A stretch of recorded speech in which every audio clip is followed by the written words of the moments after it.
Hey guys, welcome to another episode of the Battle of Ontario Hockey Podcast. I'm Flem, and the Ottawa fan over there is Broeky. So, guys, we have a special episode today. We have NHL goaltender Mike Mole joining the show.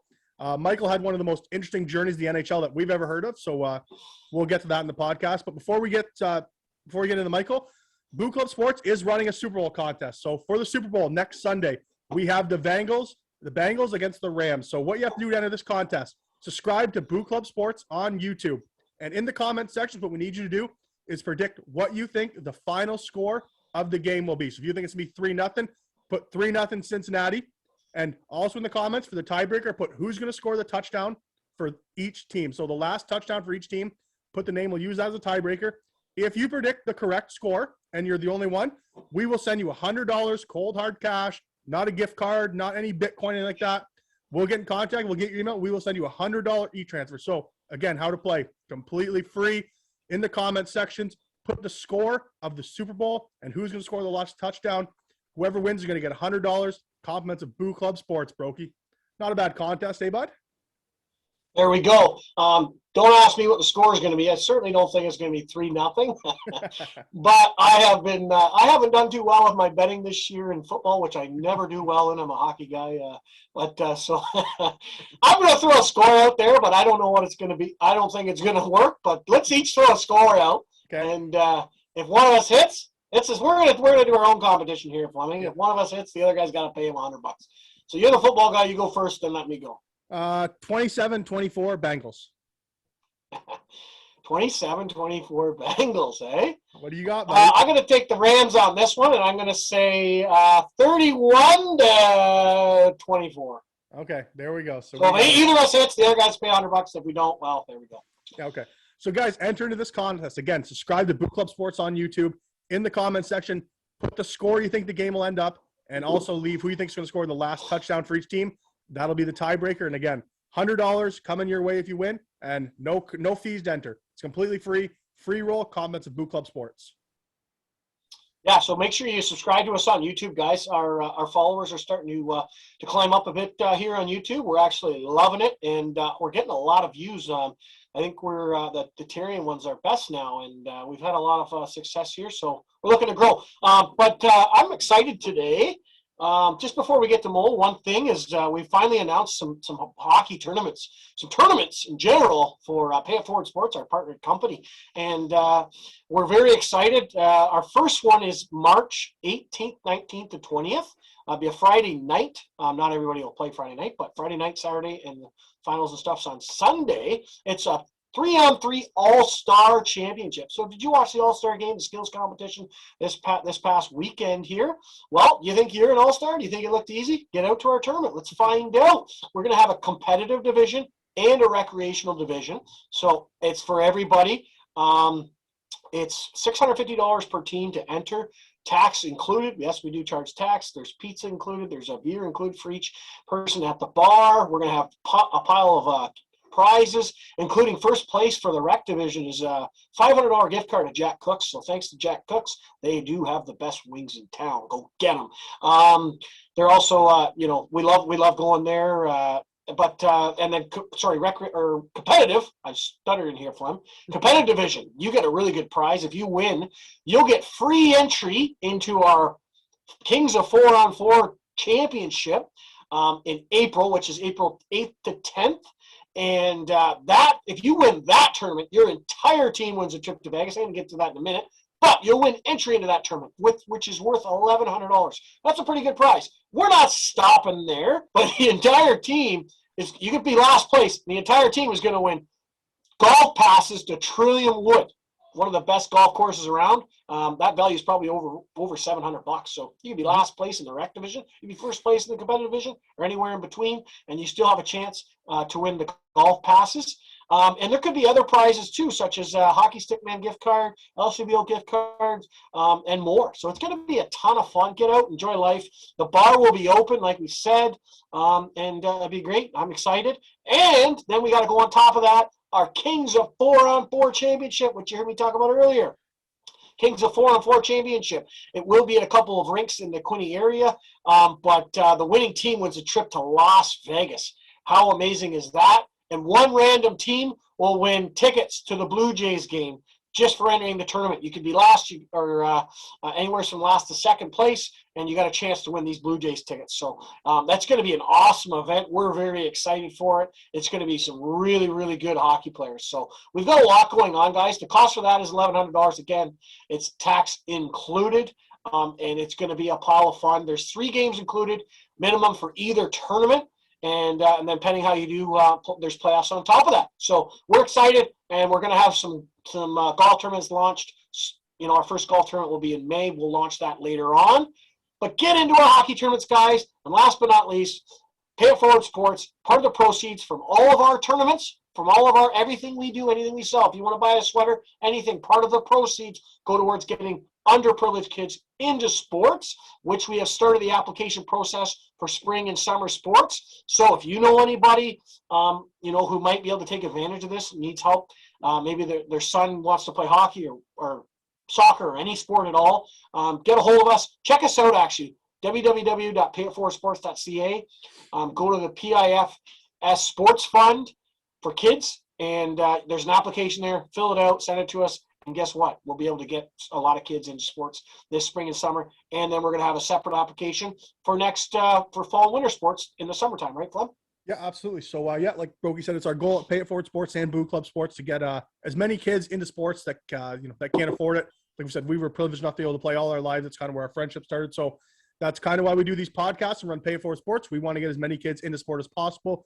But let's spin off that here, guys. I know everyone came looking for the Mike Mole podcast. So here it is, guys. We had an interview with NHL goaltender Mike Mole. And this episode is sponsored by the Smoke and Leaf Cannabis Dispensary in Napanee. For all your cannabis CBD needs, visit thesmokeandleaf.com. These guys are a great local partner of the community. They have same-day pickup and delivery available, and also gift cards. So thanks to the Smoke and Leaf for sponsoring this episode. Here we go, guys. Mike Mole. All right, guys. This man has one of the craziest journeys to the NHL we've ever heard of. He started his career by being drafted in the 3rd round of the OHL draft by Don Cherry and the Mississauga Ice Dogs.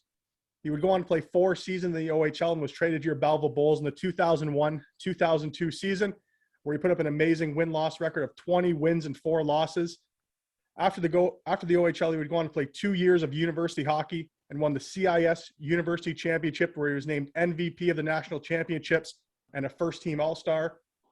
After university, he would go on to appear on the reality TV show Making the Cut, where he was the last man standing and won a professional tryout with the Ottawa Senators. He would go on to play 6 seasons of pro hockey and was called up to the NHL in 2008. Ladies and gentlemen, one of the best goalies to ever play for your Belleville Bulls, Mike Mole. How's it going, Mike? Thanks for coming on, buddy. Good. Yeah, thanks for having me. Excited to be here. Yeah, I know. We're pumped to have you. So, yeah, we love coming on and talking to old Bulls or any guys that kept the dream alive kind of after the OHL. And, we've been reading up on your story. We're really, it looks like you had a lot of success. So we're looking forward to it. So I guess we can start. So 3rd round pick to Don Cherry. So to the Mississauga Ice Dogs and Don Cherry. So what was that experience like? Were you expected to be drafted so high, and was Mississauga kind of on your radar? Well, it's funny, goalies, so many people say they're a bit of a crapshoot, and it's with the OHL draft. A lot of times goalies don't really go that high, or in the past they didn't anyway. I didn't think I was going to go as high as I did. I thought maybe 4th, 5th, 6th round. So I was kind of surprised to hear my name called. I think I was the first pick in the 3rd round. And then shortly after I got picked, then there was just kind of the floodgates open, and a whole bunch of other teams started to pick goalies. So it was kind of like once I got picked, the ball kind of got rolling. But I remember Sudbury picked a goalie in the 1st round, Miguel Baudry, and he was the only goalie picked ahead of me. And then no other goalies went in the 1st or 2nd round until I went in the 3rd. So. But yeah, it was exciting. Back then, they actually had a live OHL draft. Now I think it's all done online, but it was in Brampton at the former Powerade Center. So it was pretty cool. Yeah, like I said, I wasn't expecting it. And again, just to talk about the Ice Dogs, I'd spoken to, I think, 18 out of 20 of the OHL teams at the time. Leading up to the draft, I've had some type of communication with 18 of the teams, and Mississauga was not one of those 18. So as you can imagine, I was quite shocked to hear my name get called by them. They were one of the couple teams that I didn't speak with, so kind of caught me off guard a little bit. But I was obviously, really excited. Grew up watching Rock'em Sock'em. Got the videos every year for Christmas, the VHS before the DVDs, and yeah, it was like a dream come true. And again, the draft was in Brampton, just down the road from Mississauga. So after I was selected by the Ice Dogs, there was an after party down the street at the then Hershey Center, and it was got a chance to meet Don and some of the brass. So it was pretty exciting for me. That's So awesome. what was it like, being drafted to there, and what kind of, like, the whole Don Cherry thing, was that like oh my God, I'm going to Cherry's team, or like, what was that experience? Yeah, I mean, it was pretty exciting. Like, obviously Don Cherry's a pretty well-known character in Canada. So it was exciting. I mean, he's kind of larger than life. And it was the second year the team had a franchise. So the first year they had some kind of growing pains there. I mean, we had growing pains for the years I was there too. So I should add that. But, I was excited to be there. It was a new franchise. It was a new arena. Obviously Don Cherry was the owner. Jason Spezza got drafted that year in the first round. I went the third round. He went in the first round. So, there was quite a bit of, media and stuff surrounding, Jason coming to the team as well. So it was exciting. It was a new organization. And like I said, we were hoping to kind of get things, started off on the right foot there. And unfortunately it didn't kind of pan out that way, but it was an exciting time. Now, was Don the coach as well, or was he just the owner? I kind of thought he was a coach as well. Yeah, so actually, like, if you want to get into coaches a little bit, when I first got drafted there and started my career in Mississauga, Jim Holton was the head coach for the Ice Dogs. And Jimmy coached us until I think around Christmas time or January of that first year I was there. And then Jimmy got let go. I can't remember who came in for the rest of that year. The following year, Rick Vive was the head coach, and Don had signed him to a 2-year contract to coach the team.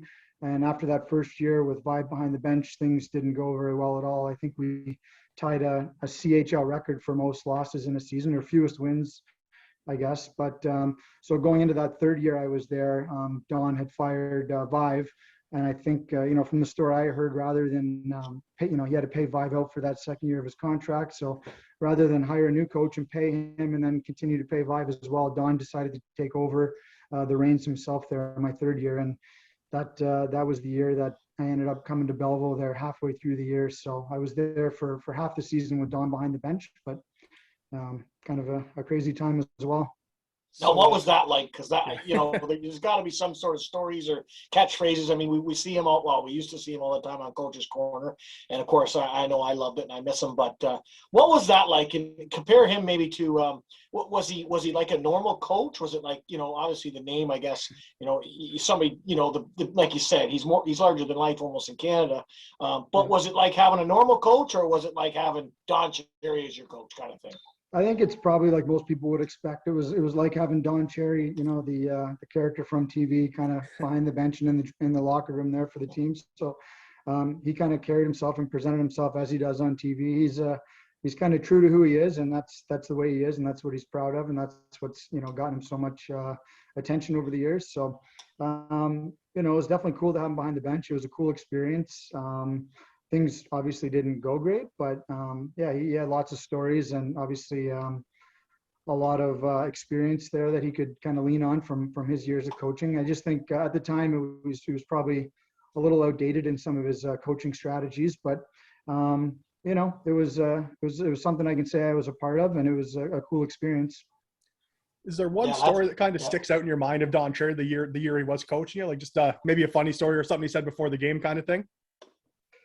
Well, there was like some funny Don stories from over the years. Not even when he was coaching. Like he was pretty heavily involved with the team. The whole time I was there, he was always at the games. He was always around. He was always coming down, before the game, during intermission. So I remember my first year, Don wasn't coaching, but he was obviously, like I said, around quite a bit. And I think we were getting it handed to us pretty good. But I can't remember by who, but we were down like 5 or 6 nothing after the first period, and you could hear Don storming down the hallway at the Hershey Center, and he was banging and crashing and swearing, and we just all kind of put our head down and we said, "Oh, Don's coming in. We're gonna get an earful here. This is gonna be ugly." And next thing you know, he comes flying in, doors open, and he's screaming, looking for the equipment guy, who's Craig Belfer, who again, another name, ended up being with the Belleville Bulls there down the road, and I think he's with the Belleville Sens there today, if I'm not mistaken. But So he's yelling for Craig, and turns out he wasn't even that upset about the game. He was more upset that our mascot Blue's legs looked too skinny in his mascot outfit. So he was looking, he was screaming. He wanted Blue to have bigger shin pads or to put some of that cotton batting that he always used to talk about in the shin pads to make Blue's legs look bigger. So we all just kind of had a laugh, and we were like, Jesus, like we're losing like 5-6-0 here, and Don's fired up about Blue's legs and his mascot costume. So that was kind of a funny one. Another thing too is we used to do video. I think it's probably a lot different now with technology and everything, but Don, he used to use like a straightened out metal coat hanger as like his pointer on the screen. So I remember we'd be doing videos sometimes, and he'd be, pointing things out on the screen, and he'd be dragging this metal coat hanger across the screen, and you just see the screen just crystals kind of shaving everywhere, like he's just carving up the entire screen. So kind of funny. And just a lot of things. Like I remember too, he was he was big into a lot of the tough guys and stuff not wearing big football style shoulder pads. So he used to have a bit of a hand in the company there, Winwell. So I know they made some, like you see a lot of the men's league guys wearing them. There's like not much to them, those old school shoulder pads. So he had gotten a whole big box of them, and he brought them in, and he was handing them out to everybody in the locker room going, here you go, and he's passing them around. And then I think like 3 weeks later we had 3 guys with like separated shoulders, so the equipment guy had to go back through and start taking them out of everybody's stall because guys were getting hurt with them. So that was kind of funny. But one of my, just to go on with your story that you just said, one of my good friends, Kyle Hawkinschultz, actually coaches the local junior C team here now, but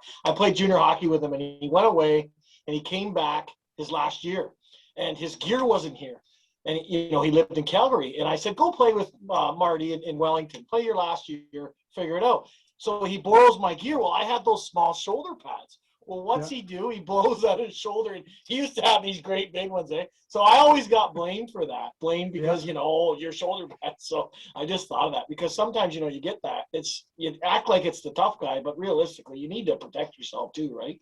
Yeah. Well, like another funny Don story when it comes to equipment and shoulder pads. And I had come in, it was the year he was coaching. I'd come in for practice one day, and I got changed into my long underwear and everything. And I went to my stall to sit down, and I noticed my chest protector, like my goalie shoulder pads, weren't in my stall anymore. So I went to the trainer or whatever. I said, hey, where's my shoulder pads? Oh, well, Don wants to talk to you in his office, before you start getting dressed there. So I go in, and then Don started off on this big rant because I had just, at the beginning of the year, got these new chest protector, and it was like the one Gar Snow used to use with the great big shoulder floaters, like the cheaters on them. They were huge. So I went into his office, and he said, you can't move in those things. It's too big. It's too bulky. Get your street clothes back on. You're coming with me. And I said, well, where are we going? He said, just get changed and you're coming with me. So I got changed back into my, my street clothes, and sure enough, we hopped in his old car and we drove down to the Air Canada Center, because that was back when Cujo was playing for the Leafs. And he said my shoulder pads were too big and too bulky, and I couldn't move, and I needed to be more athletic like Curtis Joseph. So he said, we're going to go down and we're going to find out what chest protector Cujo's wearing. So we went down to the Leafs to see the equipment guy there, Brian Papineau, to go see what Cujo was wearing. And sure enough, about a week later, I had the same. It was a Vaughn Legacy pair of chest protector in my locker, and I thought, this is ridiculous and crazy, but I wasn't going to argue with them or anything. And lo and behold, I actually kind of turned things around and started playing better, and kind of actually enjoyed the smaller, more mobile shoulder pads after that. But that was kind of a funny equipment story there with Don as well. I thought you were going to say he had the same shoulder pads you already had, and I was just going to fucking burst out laughing. But No, I wish that was the case. I was waiting for that to go there. But thoughts on goalie equipment though, because it got to the point where it was almost like too big. Who was it? Was it Jaguar and Anaheim? Yeah. That all of a sudden, they went so far in the playoffs, and then I think the rules started to kind of change. Maybe it wasn't Jaguar, but where it felt like they almost got too big, and now there's so many limits. Do you think the limits are good, or do you think you should be allowed to wear what you kind of want? I think the limits are good. I mean, it keeps everybody kind of on the same kind of wavelength. Then you don't have the odd guy who's really kind of pushing the envelope to try to get away with things. I mean, most goalies will tell you too, the bigger, kind of bulkier you get, like the less mobile and agile you are. And, with the way the game's being played now, and the quickness of it, and just the way guys can move the puck around, like goalies are no different. They got to be able to get from point A to point B as quick as they can and get themselves in position. So I think it's good they've streamlined some things. Obviously, the goalie union, they all want to make sure that, goalies are protected adequately. So that's kind of the main concern, is just making sure that they're able to streamline things with, keeping guys, protected and safe at the same time. So another thing too, I don't know if we'll get into it, but after my playing career, I spent 4 years working for Reebok CCM as a pro goalie rep. So my job was to deal with the NHL, AHL, East Coast League, OHL, NCAA, all the different leagues, all the goalie equipment orders. So I travel around to all the teams. It was myself and one other guy, and we looked after all the goalies kind of in pro and major junior and all their equipment orders. So that was something I had to work with, pretty closely, is making sure guys were wearing stuff that was legal, and everything after it got produced had to go to the NHL office and get measured and signed off on by Kay Whitmore. So it's something that I worked pretty closely with over the years, especially after my playing career. So speaking of that, were there like one or two goalies that stick out that were really particular about their equipment when you were sales rep for them? Yeah, I mean, goalies in general are pretty particular about their equipment. Most of them, most of the true goalies. There's the odd guy who just slaps it on and doesn't really care. But I'd say 9 out of 10 goalies are pretty particular about their equipment and what kind of gear they wear and different modifications they make to it. And it's crazy now the amount of gear the guys go through. Like, there's some guys that change gear every. I remember when I was dealing with Steve Mason when he was in Columbus and Philly. He was changing into a new set of pads and gloves every 3 weeks.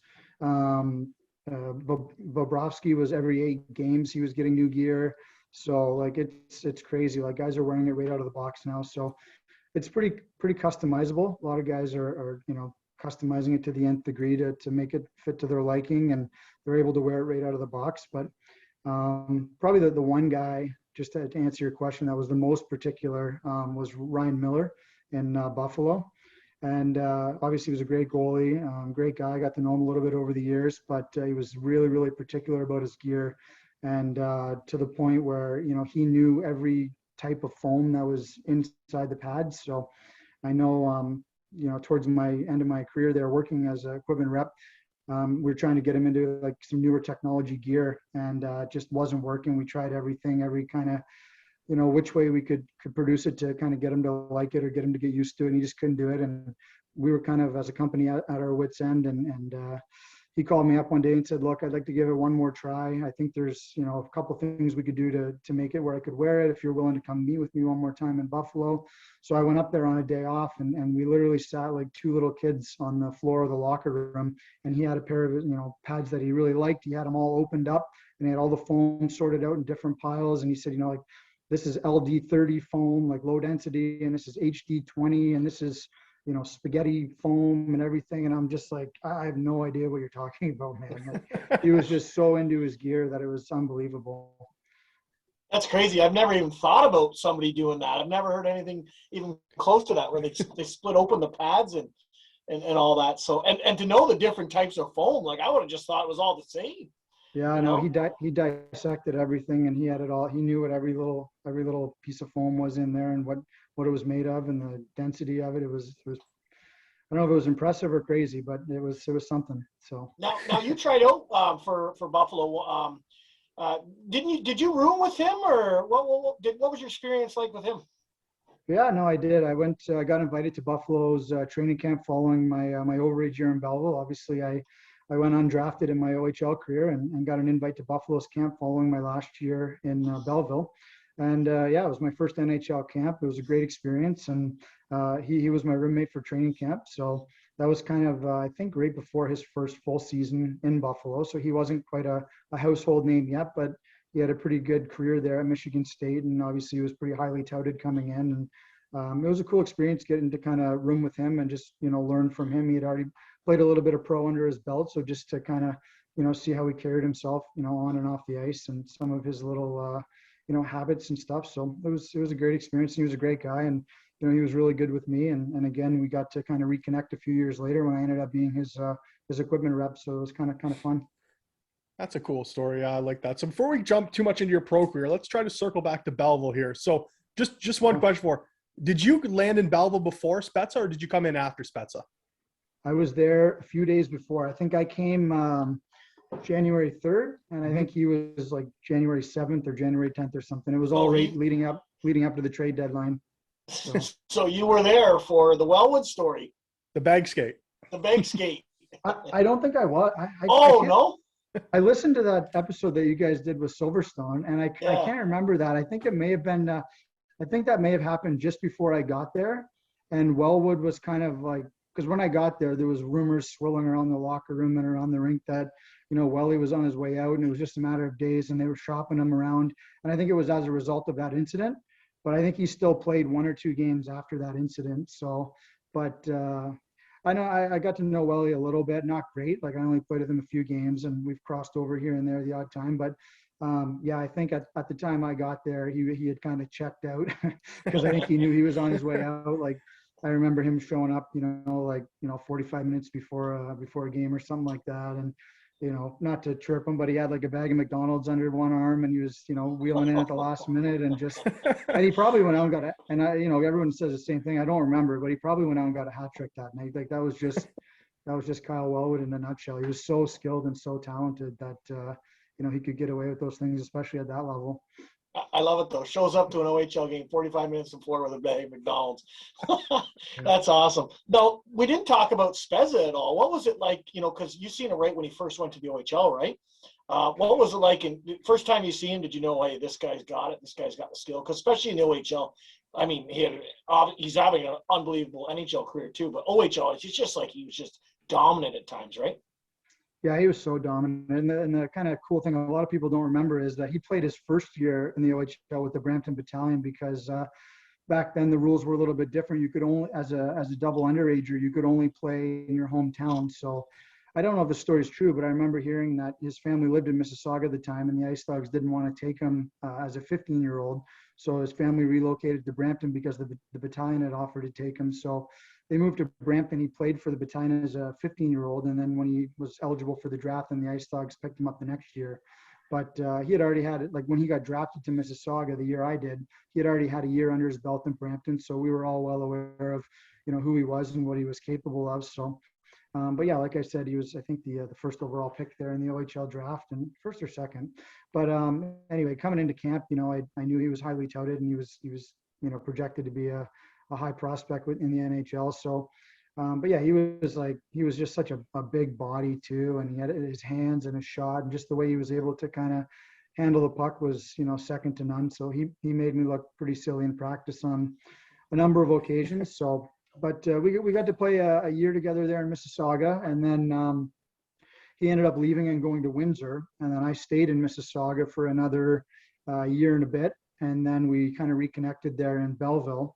And it was pretty cool. Like I got traded, and then a few days later we picked him up, and then they asked my billet family, and they asked me if it was okay if they took Spezza in as well. So like I said, we had a good friendship and a good relationship from when we played together in Mississauga. So it was fun to reconnect in Belleville, and like I said, we billeted together, and we traveled to and from the rink together every day, and we had a great time. Like I said, I'm sure we'll get into it, but we had a great team that year and a ton of success, and we had a lot of fun. It was a great time to go to the rink, and yeah, it was great. So it was you and Spezza at the Tanner's house?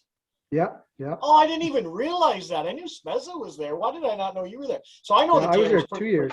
Yeah, okay. I didn't even realize that. Geez, time. Maybe it's because it was so long ago. We're getting so old, eh? Yeah. But no, yeah. I know Steve and Jordan very well. Yeah. I have good friends of guys that they played with and whatnot, like Sammy Hall. I don't know if you remember the Jordan's buddies, but Sam Hall, yeah. So Sam's one of my best friends. So the Hall family and his dad, Peter. Peter, yeah. So Paul and Peter's quite the character, yeah. So him and Peter actually bought his breadroot, which he's done for 35 years off my grandfather. So it's funny how things all connect there. But I didn't realize that. So what was it like living at the Tanner household with Spezza? The two of you there. Yeah, it was great. Like we had the basement to ourselves, so it was awesome. Like they had 2 young boys at the time, like you mentioned, Jordan and their son Aaron, and yeah, they were really welcoming to us. We had the whole basement to ourselves, and yeah, it was great. Like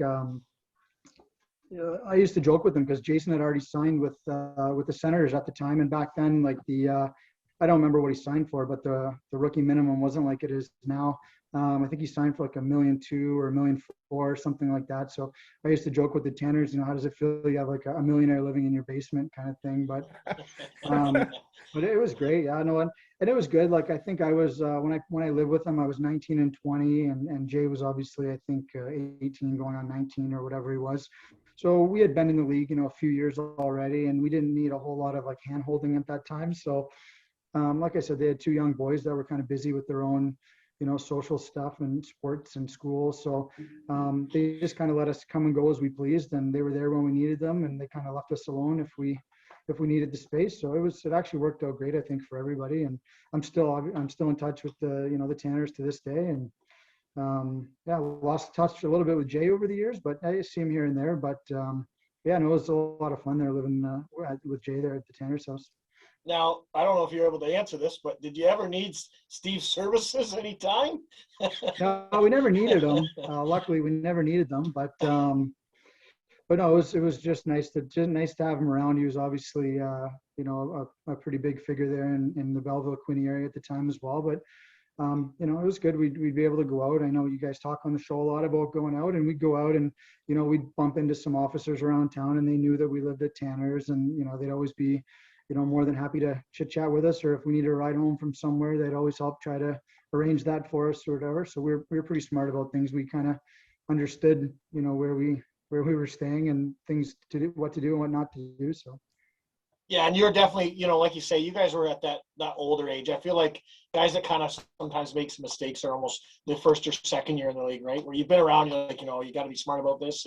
And obviously, you guys both wanted to go to the next level. So to do that, you know, you have to have your head on your shoulders, right? So, and you both had a lot of success afterwards, which I'm sure we'll get into soon here, eh, Flub? Yeah, for sure. So one question I wanted to ask about Belleville is, so when you came here, it's a pretty rowdy group your first year, right? Like you got Silverstone, McCormick, Paymont, even Renzi, right? So, yeah, can you just talk about a couple of the guys on the team and just who were the biggest characters on the team that made the boys laugh in the room?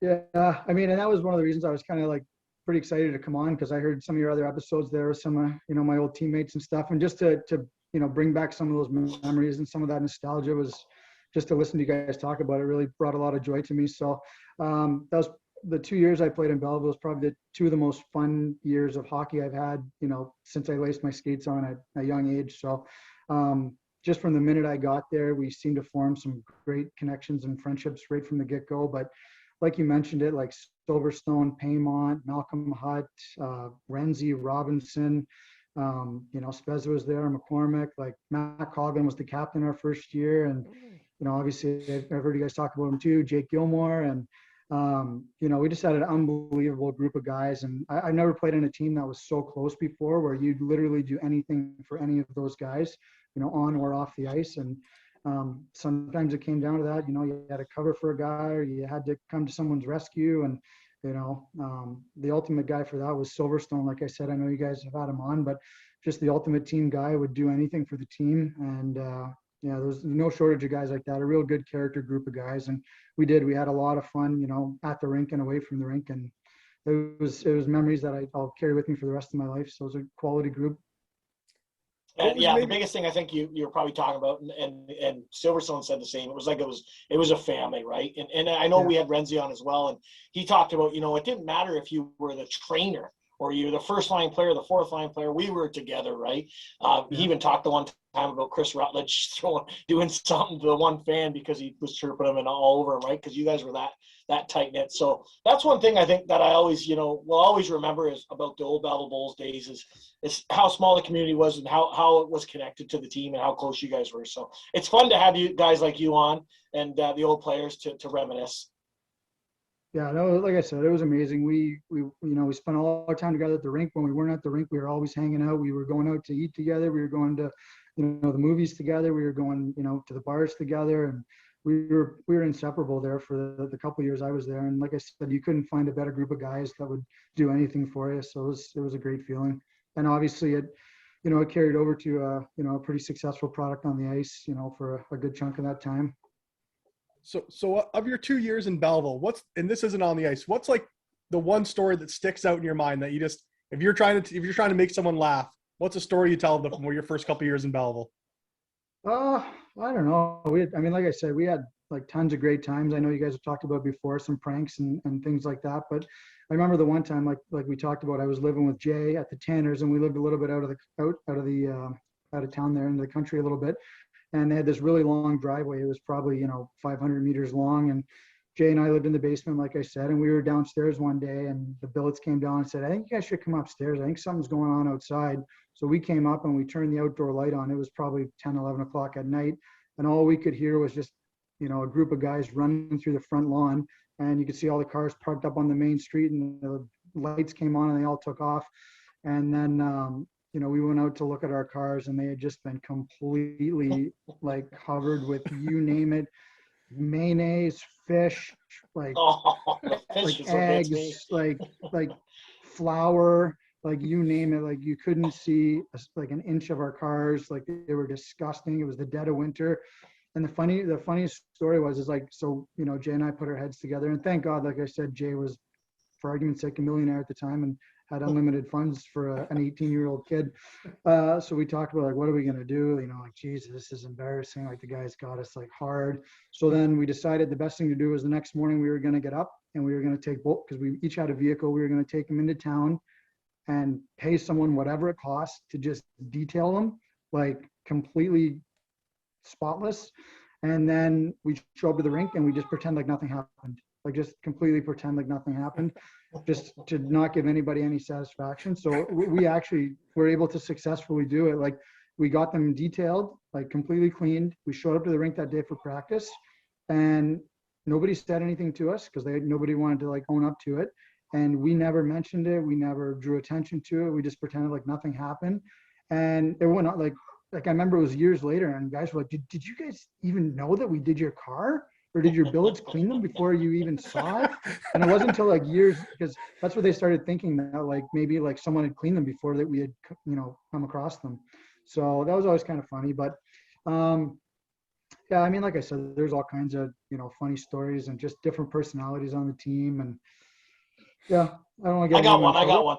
Besides Spezza paying for the wash, which I'm sure he paid for, did he ever bring out his wallet like, I got this, I got $1.2 million in the bank or whatever, or what other, did you have an example where he was like, boom, I got this? Yeah, he was good about it. Like I said, he wasn't, showy with it, or he didn't, flaunt it around or anything like that, but he was always quietly good about, taking care of the guys, and he understood kind of the situation that he was in, compared to the rest of us. And I think we were making $50 a week or something like that. So it was like, barely, gas money and maybe to get a sub or go to a movie. But, and most of us spent it at the bar, the older guys back then anyway. But no, he was good. Like he was really good about it. And like I said, he wasn't showy about it, but he always had a quiet way about kind of making sure that he helped us out and realized that he was kind of on a different level than us and took care of us. So it was nice. I got one here. Besides Spezza, what was like, who would another top player would have been that you would have played with there? One comes to mind, might be Matt Stajan. Yeah, that's who I would have said, Matt Stajan. Like, and again, he wasn't like a flashy, really high profile guy, in Belleville at the time. But he quietly would just have these big seasons where he'd put up a lot of points, and he was just one of those guys that you could put out there in any situation. He was on the power play. He would be on the penalty kill. He'd be out there in the dying minutes of a game.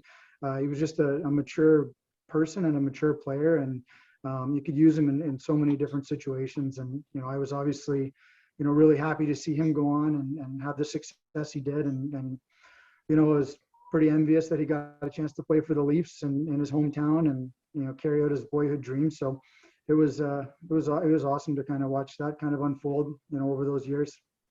And I'm pretty sure, I've said this before to other people, I'm pretty sure he played major midget too, which is always an accomplishment to go back and play major midget AAA and then, the OHL, because that's a big jump, and then obviously the NHL after that. So he was always a fun player. I know he was a big fan favorite in Belleville, and then to obviously, like you say, make that jump to the NHL and play for the Leafs too, right? So I know. Fleming, did you have his jersey?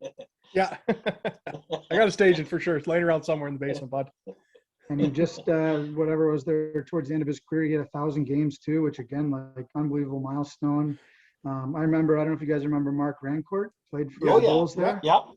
Him and Stajan were really, really close. And Rancourt, post-hockey moved out to Calgary. So he was out there when Stajan was playing for the Flames when he hit the 1,000 games. So Rancourt, I remember, reached out to me a few years ago and asked if I'd, do a little clip, 30 seconds or a minute or whatever, just congratulating Staging on the 1,000 games. They had a bunch of his old teammates kind of send in some footage or whatever. So I was, more than happy to do that. And again, it was an amazing accomplishment. When you look back 20 years ago, being in Belleville, to fast forward to playing 1,000 games in the NHL. So it's pretty crazy. That's pretty awesome. And actually, just because we mentioned the name earlier, we said Peter Hall. I'm pretty sure that they billeted with Peter Hall's cousin, I think it would be. And because she's been in touch with me, and she's talking about getting possibly getting Matt and Mark on. So I thought, that'd be awesome to get them on. Everything seems to be kind of connected, but I guess it's always that way in a small community. Yeah. Oh yeah, for sure. Yeah.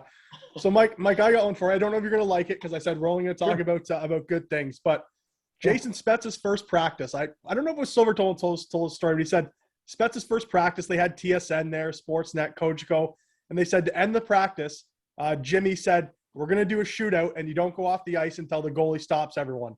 And they said Spezza went 14 or 15 rounds. Confirm or deny? Honestly, it could have happened. I'm not going to deny, but I don't remember. I don't remember it, to be honest. But I mean, like I said, he made me look silly on many occasions in practice. So it's quite possible. Yeah, he had a way. Like, he had such a long stick and a long reach, and he would deke one way and he'd pull you away across the net, and he'd reach back with one hand and that super long stick, and he'd just, reach right around you. It was pretty tough to defend. Oh yeah, for sure. One more. The backup goalies weren't on that practice plan. Yeah, three goalies that practice. Yeah, we were running with a few goalies at that time. There was myself, Eric Tobiah, and Glenn Riddler at the time. So it could have been a combination of a few of us, or I don't know. Well, the story goes that they told Jimmy made Spezza stop after a while. That's what we were told anyway. But one more I've got here. So with that group of guys you had in Belleville, there were some pretty tough characters. Were we ever close to a goalie fight when you were in Belleville? Maybe you're at the point where you're shooting the puck back and forth with another goalie, or anything ever get dicey there that way for you? I remember one time, I think it was like maybe my last year. And if you guys remember Andy Kyoto, he played in St. Mike's at the time.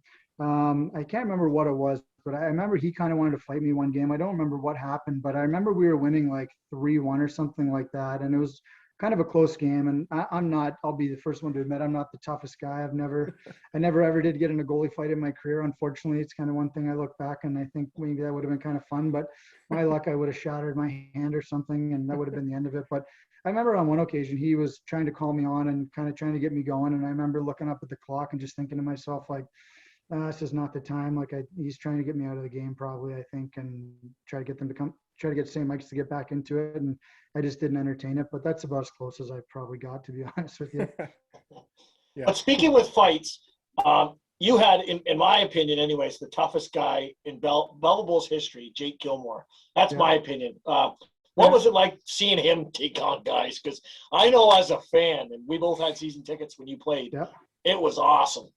There were some times where guys went in and it just looked like their face was rearranged. That guy could swing. Yeah, he would just throw like 100 miles an hour too, like just nonstop. Like, he just was relentless. But yeah, I remember they used to call him like the fighting farmer. He was from like a farm out in Napanee, and he was just the toughest guy. Like, obviously he was a solid guy. He was pretty solid on his skates, and he just loved to do it too, which was the scary part. Like, a lot of those guys just enjoy it, but he really enjoyed it, and he was good at it. He was tough. He came from a tough family, and I don't know if a lot of people realize this, but Jake Gilmore and Matt Coughlin were cousins, and their families are all from Napanee. And I remember hearing, stories where like the families would just like come to blows on the front lawn. Like, it was just kind of the way that they were brought up. They were a tough family, and it was just kind of in their bloodlines. And Cogs was no different. He was tough as nails. So, but yeah, no, Jake was as tough as they come. He was a solid guy. And to go along with that, you said Cogs. What was it like? He was the captain that last year, was he not? Yep. What was it like having him as a captain? Cogs was a great captain, one of the greatest captains I played for. Again, he was kind of like a strong, silent type, but he kind of kept everybody in line, and you didn't step out of line there when Coughlin was around, because you'd have to answer to him, and he wasn't shy to call somebody out or make an example of somebody. So he was a great captain, great guy. and again, just like if you look at some of the the connections there between the Bulls and the Ice Dogs, like Coghlan, I played with my first year with the Ice Dogs as well. When Spezza was there, Coghlan was there, myself, Jimmy was the coach, Craig Belfer, who ended up going to Belleville as the trainer, was our trainer in Mississauga. So I remember that when I got traded there, and all these connections started popping up. They were joking that we were the Mississauga Ice Dogs of the East, but obviously we all found a little bit more success in Belleville than we did in Mississauga. So it was nice to reconnect with some of those guys there. Yeah, for sure, no doubt. Who was maybe undercover tough on that team in Belleville? I don't know. Because there's a lot of scrappers on that team, man. Like, just thinking back, like McCormick, man, like that guy went like McCormick and DeVoe went on to be like heavyweights in the NHL, and they weren't even like top two toughest guys on the team probably. Yeah, they were tough. Like I said, McCormick was tough. He was really tough. Mm-hmm. He was the captain my last year, my overage year, and again, you didn't want to mess around on his watch. He was a tough guy. And actually, speaking of him and DeVoe, I don't know if they want me to tell this story, but it's been 20 years now, so hopefully it's water under the bridge. But I remember there was a big snowstorm in Belleville, and Jimmy had said, everybody, try to make it to practice today. If for some reason you can't get to practice, then so be it. But do your best to get there and safely. But if you can get there, try to get there. So anyway, sure enough, the entire team showed up for practice that day, except for one guy didn't make it, and that was Andre DeVoe. So and there was a couple guys that billeted on the same street as him, further down the street, and they made it. So the next day, Coghlan kind of called out DeVoe in the middle of the locker room, and he said, "Hey, why weren't you at practice yesterday?" And he said, "Well, I couldn't get there because of the snowstorm or whatever." And Cog said, "BS. Those two guys that live on the street further down than you, they made it, no problem, whatever. Like, that's unacceptable. You should have been here." And he said, "Well, Coach said if you couldn't get here, you couldn't get here." And Cog said, it's no excuse. And they ended up kind of getting into a little bit of a verbal argument, and Coghlan grabbed him by the scuff of the neck, and they were jawing back and forth. And, Coghlan said it's a $50 fine for not coming. And DeVoe said, "Well, I'm not paying it." And then sure enough, Coghlan ended up popping him. and then I was like, oh my God, again, I don't love fighting. So especially guys on your own team. So I watched Coghlan pop DeVoe, and he said, "You going to pay that fine?" He goes, "No, I'm not paying it. Like, Coach said we didn't have to be, if we couldn't get here, we couldn't get here." And then Coghlan hauled back and hit him again. And he said, "You going to pay that fine?" And he said, "No." And then I think it went on 2 or 3 times until I don't even remember what the end result was. But I remember we were just loading the bus to go to Saginaw or something. And I remember just having anxiety. I was like, how are we supposed to go play now? Our captain almost just fought this guy, and oh my God. But that's again, that's the kind of captain Cogs was there. Yeah, well, guys, especially how everybody from the team made it, and guys on the street, it's him taking the easy way. Oh, the coach said we didn't have to come, right? It's almost like it's a slap in the face to the rest of the guys in the team, right? And it's Cogs being the captain, hey, I have to do something here. And then he's being disrespected. So definitely would have been intense. So do you remember how you guys did that night? Honestly, I don't remember, but I just remember being on the bus, just nerves in my stomach, being oh my God, what just happened? I was just but again, it was different back then. You could kind of guys, handle things a little bit differently, and I'm sure that wouldn't be acceptable in today's day and age. But again, I know you guys talked to some of the old school guys, and things were done a little bit differently back then. And actually on that topic, I know you guys bring up Chris Rutledge quite a bit, but that's kind of one of my favorite, Belleville Bulls kind of quotes is it's kind of always followed right around. I think it was his quote originally. And after I left, they had bought him a cooler for his Molson Goldens, and they had it put on the cooler, but he always had this saying. He said, "It wasn't right. It wasn't wrong. It's just the way it was." But, Belleville Bulls hockey. And that's kind of what you look back and you're well, it wasn't right, it wasn't wrong, it's just kind of the way it was back then. And that was Rutt's kind of saying, when you look back at the olden days, that's just the way it was. But it's true though, right? It goes with a lot of things, and I get change in society and everything, but it's true. I like that one. We're gonna steal that, Fleming. We'll get that put on a T-shirt. Hey, we'll put Rutt or something on. Bring over Rutt, yeah. Oh, yeah, he'd love it. He'd love it. we got to get Rudd on here, but the problem is I don't know if he's good with a computer, eh? We'll have to do it beside him or something. We'll go to his basement. You'd have to go there in person and do it with him. We were there probably years ago, right? One of our friends used to, I don't know if they're still together or not, but date him. Or his mom, sorry, not him. He didn't date him.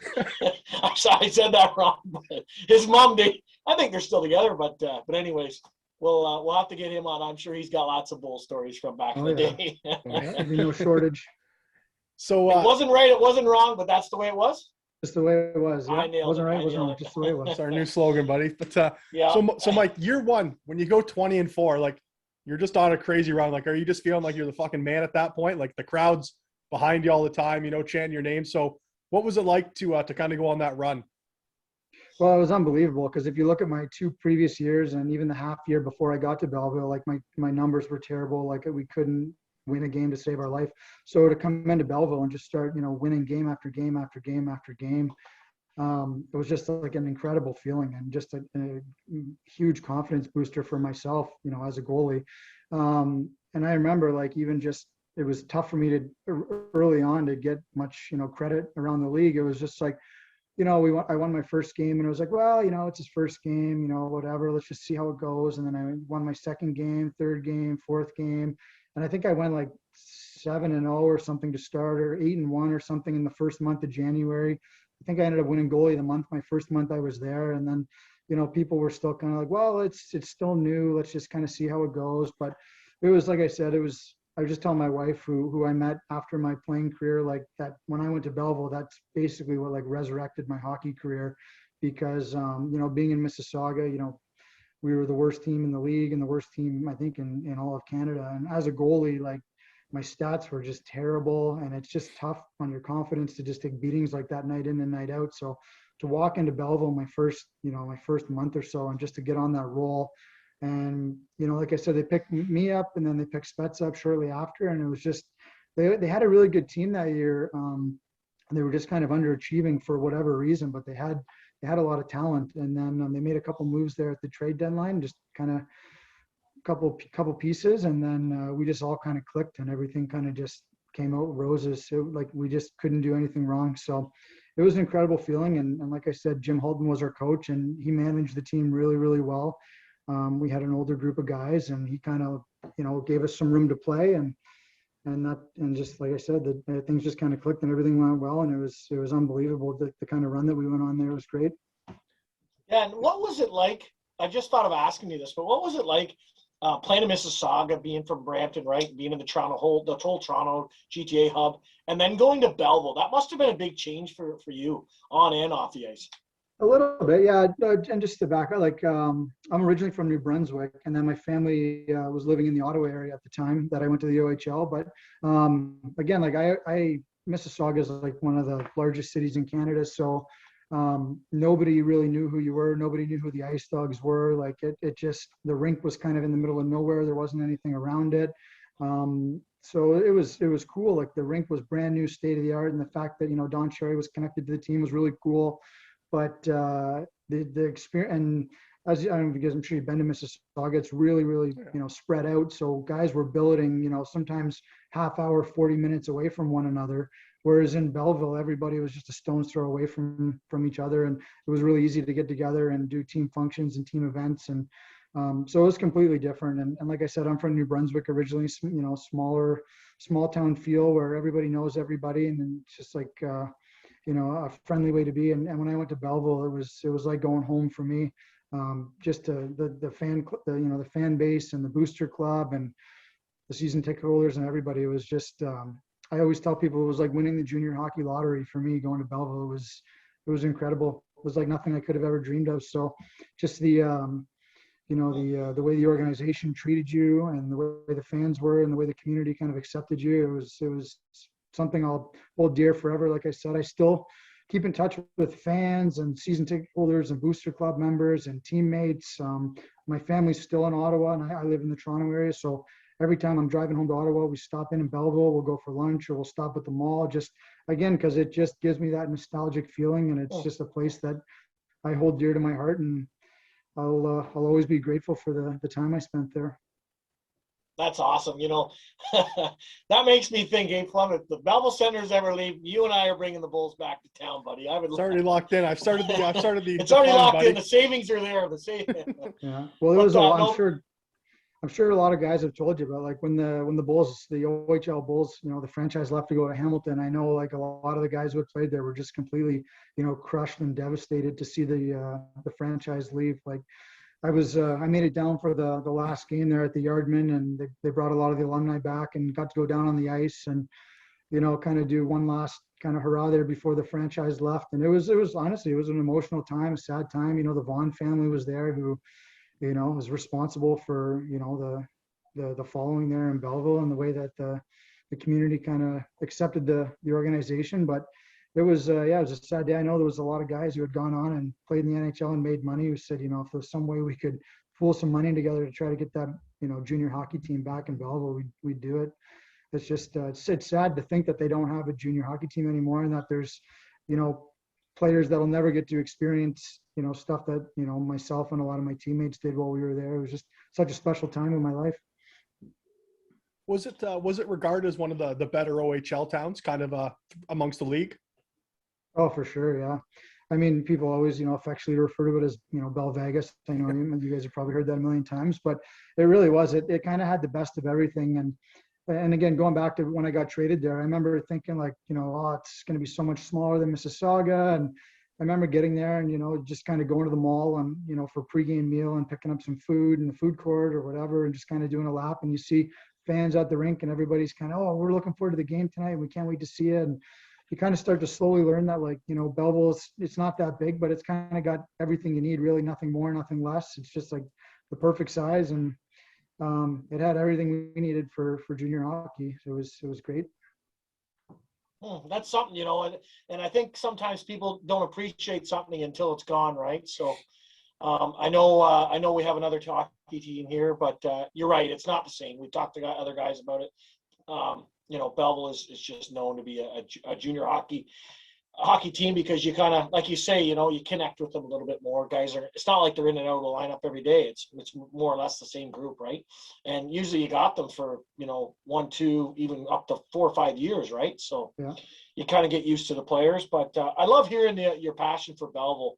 You know, we've had people come on here, and Silverstone was one of them, where they really talk about the time and geez, you might even top them there, you know, just as far as that. So it's definitely awesome to see. And I know a lot of our listeners are definitely going to really appreciate, you know, the positive you're given. And you know what, maybe it will return one day. I wouldn't doubt it, honestly. I would bet on it that someday, hey, it might be 10, 15 years from now, it might be 5 from now. Who knows? But I wouldn't, I bet on that sometime it does return.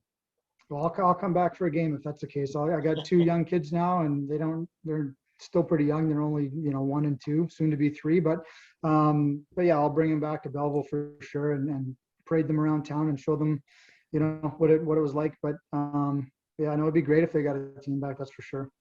Yeah, absolutely. We need a team back, and we need some bars back, because there's no bars in town anymore. Because the Bulls are gone. The Bulls are gone. Yeah, so the Bulls left. The bars are gone, right? That was keeping them in business. Was that so? Did you guys ever beat the coaches down to Little Texas and they would have to buy the drinks or something like that happened? Yeah, that happened the odd time. I know I heard Silverstone telling that story, but that used to happen the odd time, and it was kind of, again, like an unwritten code that, you know, if you got there and they were there, then you'd put your head down and you'd move on to the next place. But if you happen to get there before them, then, you know, you had the right to stay for the rest of the night, and they'd have to move on and, you know, pick up a drink or something like that, I think it was. But yeah, no, that was it. And back then it was, like I said, that first year I was there, and we were just on a roll. We just couldn't lose. And again, Jimmy kind of let the older guys do whatever, but it was like clockwork. I remember, I think Wednesdays and Saturdays were our home games, and every Wednesday night after the game we went to, used to be, I don't know if you guys would remember, but Moviolas. Yep. It's changed names now. Yeah. So Wednesdays you go to Moviolas, and then Saturday after the game you'd go to Kelsey's following the game, because they were one of our partners and used to give us, I think, each a pound of wings or something. So that was always really fun. Everybody would kind of go to Kelsey's after the game, and a lot of the fans would be there, and you'd kind of get to kind of mingle with some of the fans and have some wings. And then everybody would hightail it from there over to Matt and Joe's. And then that was Saturday night. And then Sunday night, you'd be lazy all day, and then you'd make it to Little Texas that night. So it was like clockwork every week. We didn't miss too many. So you were at MJ's too. We haven't never had really talked about MJ's. Did you ever go up to the top bar? The top bar? No, There's like a level up top. We used to call it the top bar. It's at the back of the bar, and there's a bar at the back. Yeah, we used to go there. And then I remember every Saturday after Man Joe's, we'd always end up at Denny's because I think it was open till like 4 a.m. or something like that. And again, you'd be bumping into people left and right, and it was a great time. Those Saturday nights sound familiar, like Broeky? Yeah, I had the same Saturdays for a few years there. It's been a while now, but definitely lots of fun and lots of memories and a few poutines and whatnot at Denny's after. Yeah. I was sad when they moved the Little Texas there across the street to the other location, but yeah, they did change it up there, and I was in the old one a few times. I was a little bit underage maybe, but we used to hop the fence to get in back then. We could get into Little Texas, but not MJ's underage. But anyways, I shouldn't probably tell that story on here. But yeah, maybe we'll get into because you got a lot of stuff that happened kind of afterward, Belleville too. I kind of have a lot of questions with. So you went to Buffalo Sabres camp. Now, what happened after that? You ended up going to college. So tell us a story about how that all happened. Yeah, well, it's funny. Like I was finishing my OHL career there, my last year in Belleville, and I had a bunch of like Canadian universities kind of reach out to me, and I had my eyes on trying to play professional hockey and try to make the NHL. And I'm sure you guys are familiar that when you play major junior, you get the school package for your university. So I had a lot of people, kind of telling me that don't just leave and go to the East Coast League or something like that. That'll always be there. That you'd be better off going to get your education. That if you want to go to the East Coast League, that'll always be there, whenever you finish school. And because if you don't use your education money right away or within I think 18 months, then you lose it. So I had a lot of people encouraging me to try to go to school and use the money. So I had ended up getting invited to Buffalo Sabres training camp, and then at the same time I kind of simultaneously was getting recruited by some of the Canadian universities. And Danny Flynn, who was coaching StFX at the time, he used to coach. He coached the Bulls back in the day, and he won. He coached with Ted Nolan there as well. They won a few Memorial Cups together. And anyway, so I remember Danny had come visit me in Belleville at the Tanner's house, and he kind of gave me a spiel about StFX. And I'll be honest, I was kind of not really too keen on going to school, and I wanted to go play pro. And I kind of heard his little sales pitch, and I said, yes, okay, that's great, thank you, I appreciate it, okay, we'll be in touch. And I just kind of was like, I just want to go play pro. And then I got invited to Buffalo's camp. I went to training camp. I had committed, just to back up a bit, I committed to StFX. My best friend at the time, who played in the OHL in Kingston, he was already at StFX. He had put 2 years in at the time, and they had a really good program. They lost in the national championship final game the year before I got there, when they were losing their starting goalie and they were looking to replace him. So it was a good fit. It was a good situation. But I told StFX that I was going to Buffalo's camp, and if they offered me any type of a contract, then I'd probably take it. If not, then I'd end up coming to school. So as you can imagine, I went to Buffalo's camp, and they just didn't have room for me there. They had a bunch of guys already on contract, and it didn't work out. So lo and behold, I ended up going to university there, kind of against my wishes, but I went, and I had a really good first year there. We, like I said, or you mentioned in the intro, we won a national championship, and on a personal level, I had a really good year. And it was kind of funny, after that year, I got invited to the Leafs training camp following that year, and I was pretty excited. I was like Flem, I was a diehard Leafs fan growing up my whole life, and Felix Potvin was my idol as a young goalie, and I was excited to go to Leafs camp. And then that summer is when they ended up having a lockout. So they never had a training camp. And then that same summer is when that show Making the Cut they filmed that show Making the Cut. So my dad ended up signing me up for that, kind of unbeknownst to me. And I didn't really know too much about it. So I ended up going on the show, and it filmed that summer and then into the next season, which I ended up back at StFX.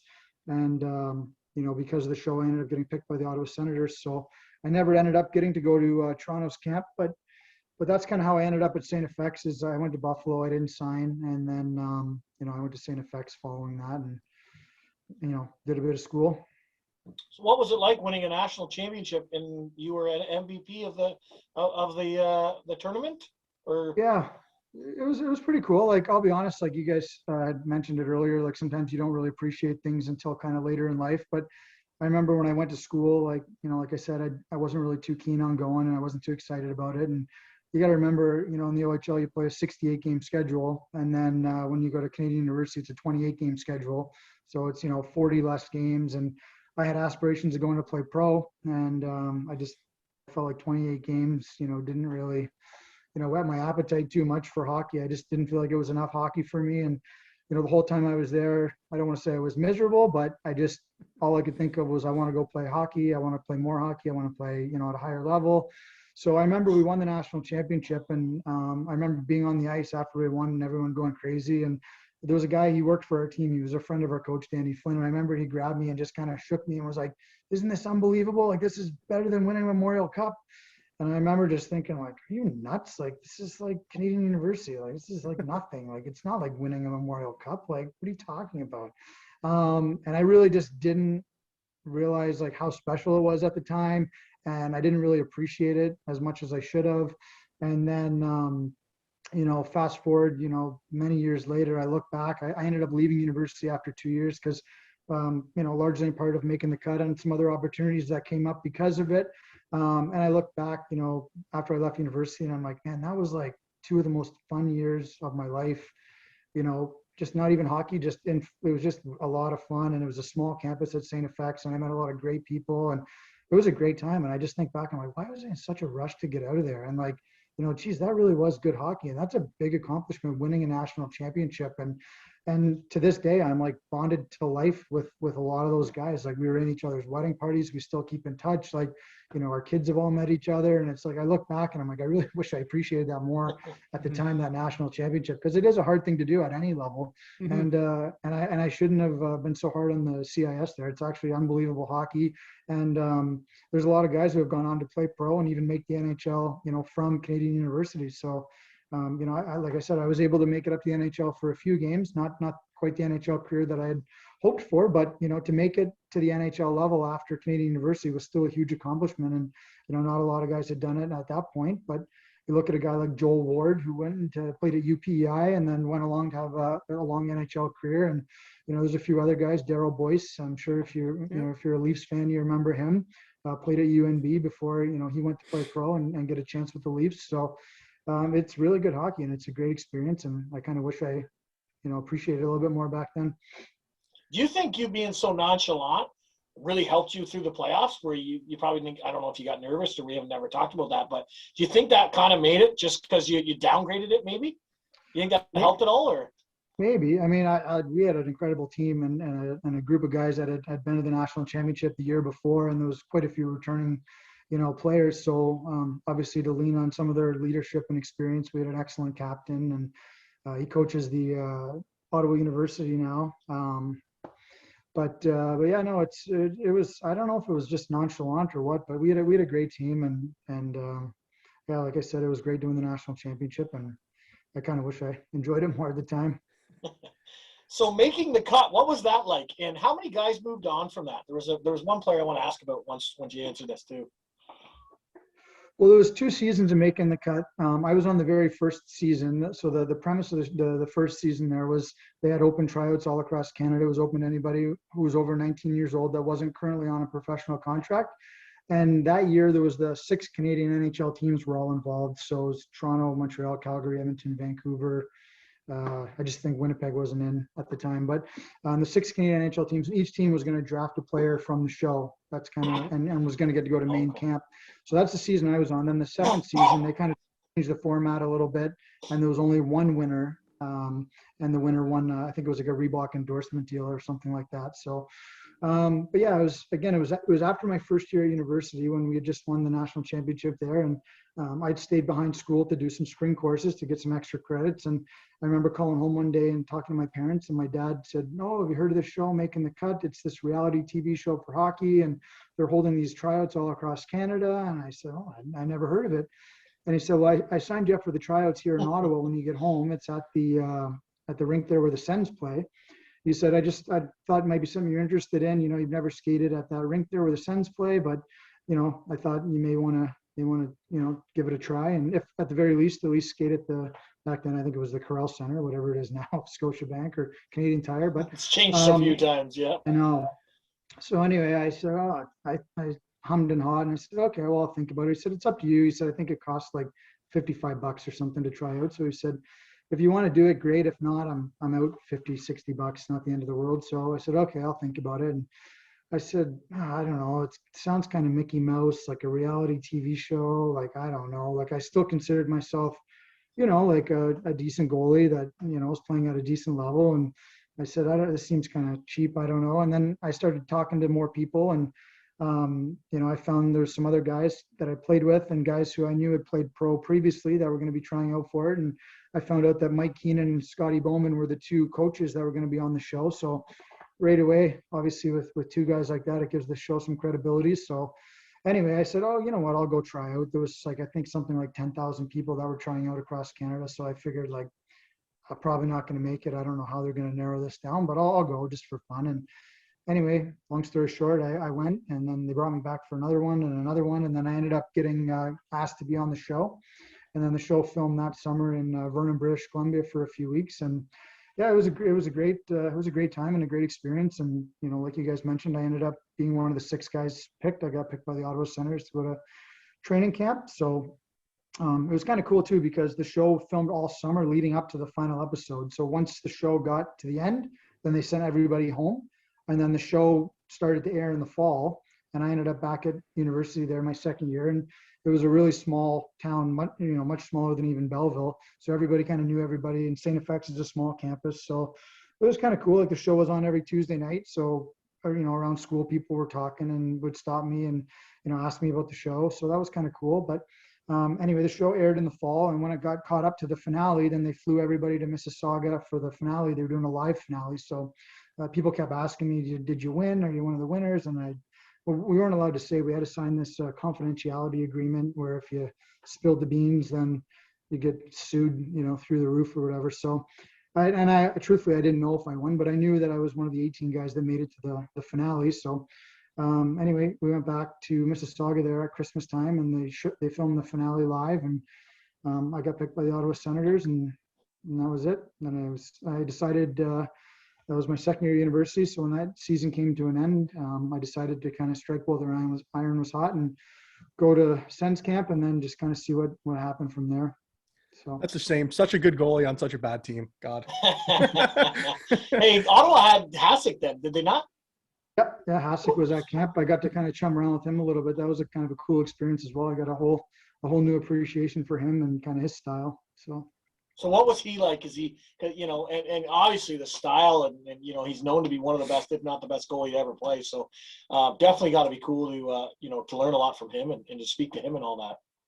Yeah, it was cool. Like, again, like he's like an unbelievable goalie. Like he'll go down in history as one of the best. But I remember like when he first broke in the NHL, I remember thinking to myself, like, this guy is just like full of shit. He's just out there flopping around. Things are hitting him. Like the horseshoe's going to fall out eventually. Like he's just lucky, right?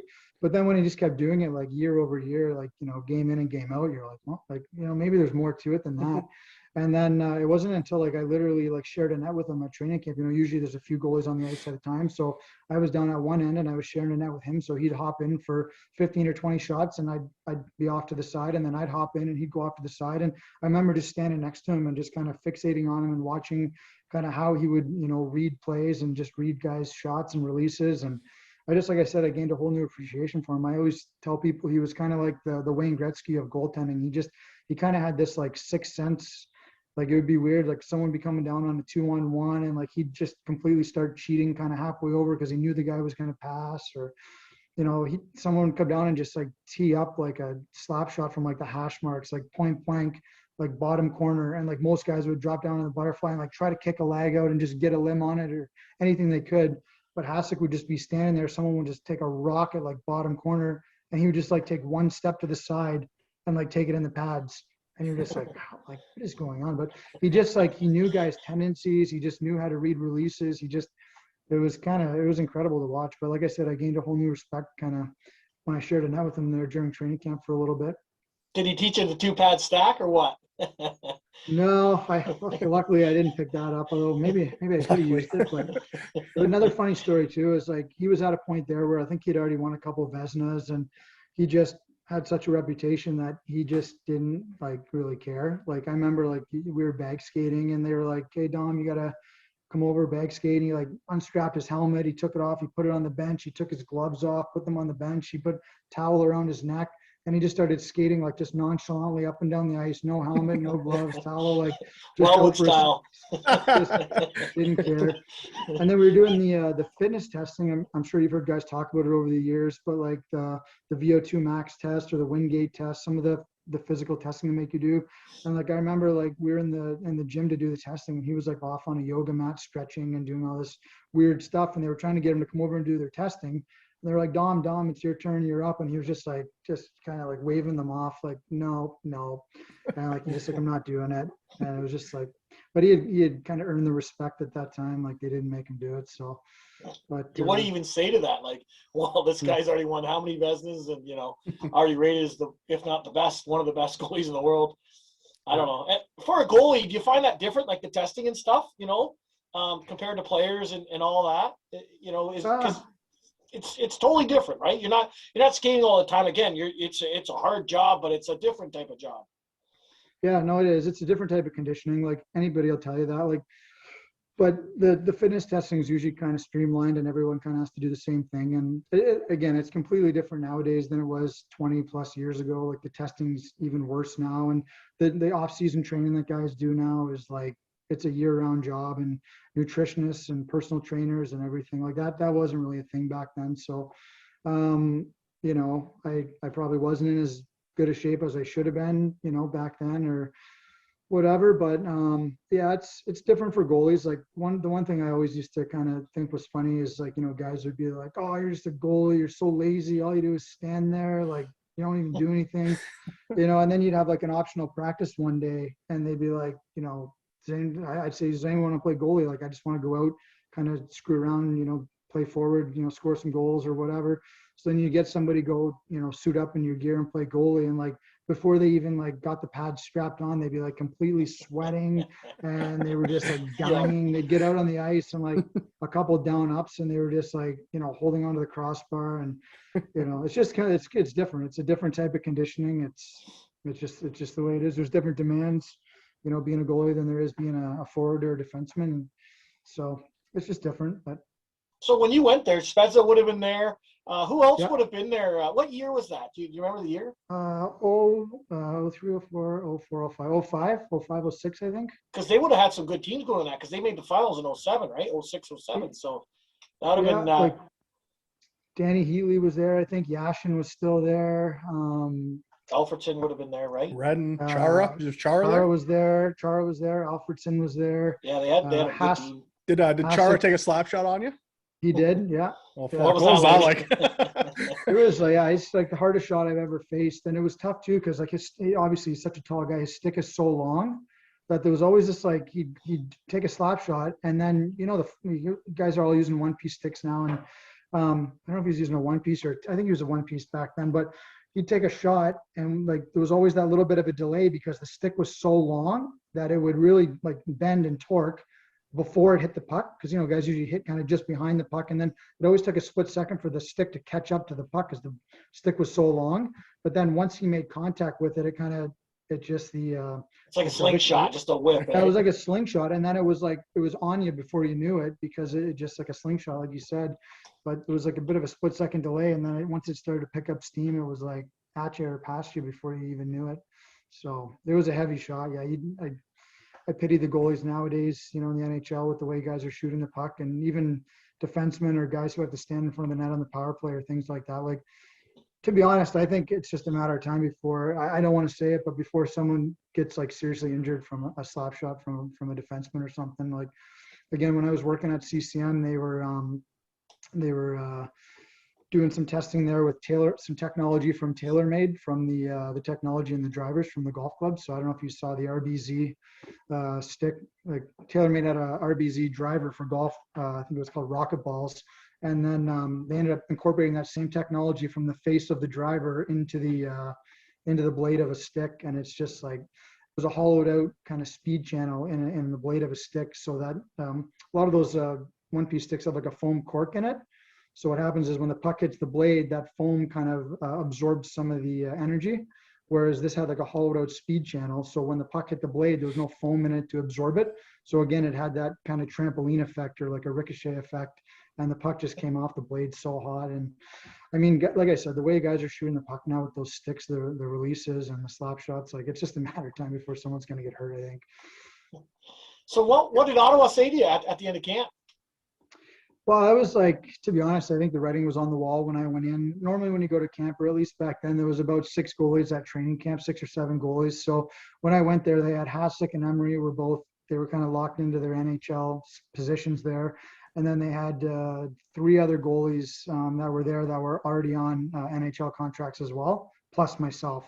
So they had basically like their 2 NHL guys, their 2 AHL guys, and then an East Coast League guy who probably could have or should have been an AHL guy at the time. It would have been Jeff Glass, if you remember him. He made a comeback a couple of years ago. He'd won the World Juniors, I think, with Canada. And so he was kind of like their number 5 guy in the system. So there really wasn't a lot of room for me at the time, but it was a good experience. Like I said, I went to Buffalo's camp 2 years prior to that, and then I got to go to Ottawa's camp. And then following Ottawa's camp, I ended up, again, like I said, making the run from university to go play pro, and I signed in the East Coast League in Phoenix.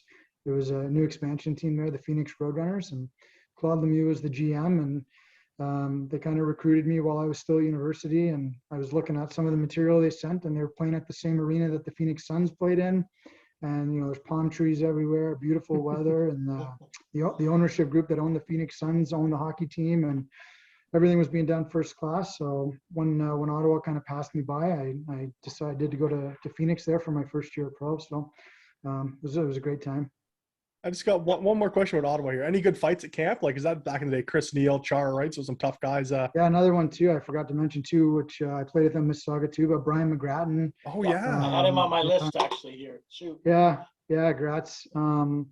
He's a tough guy too. Yeah, the big. He's got to be the toughest guy in the last like 20 years, I would think. Like there was he's how many heavyweights right like him. There.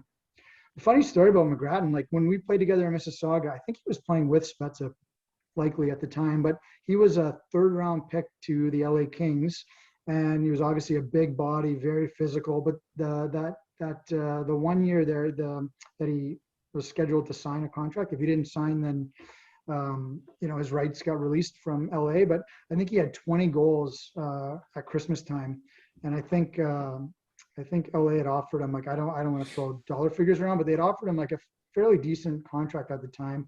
And I remember him telling us that his agent had advised him to kind of hold off and wait till the end of the year because he was on pace for 40 plus goals plus I don't know how many fights or penalty minutes. So he was kind of advised to hold out to try to get a little bit more money. And then I think it was New Year's Day in Kingston. He like blew his knee out.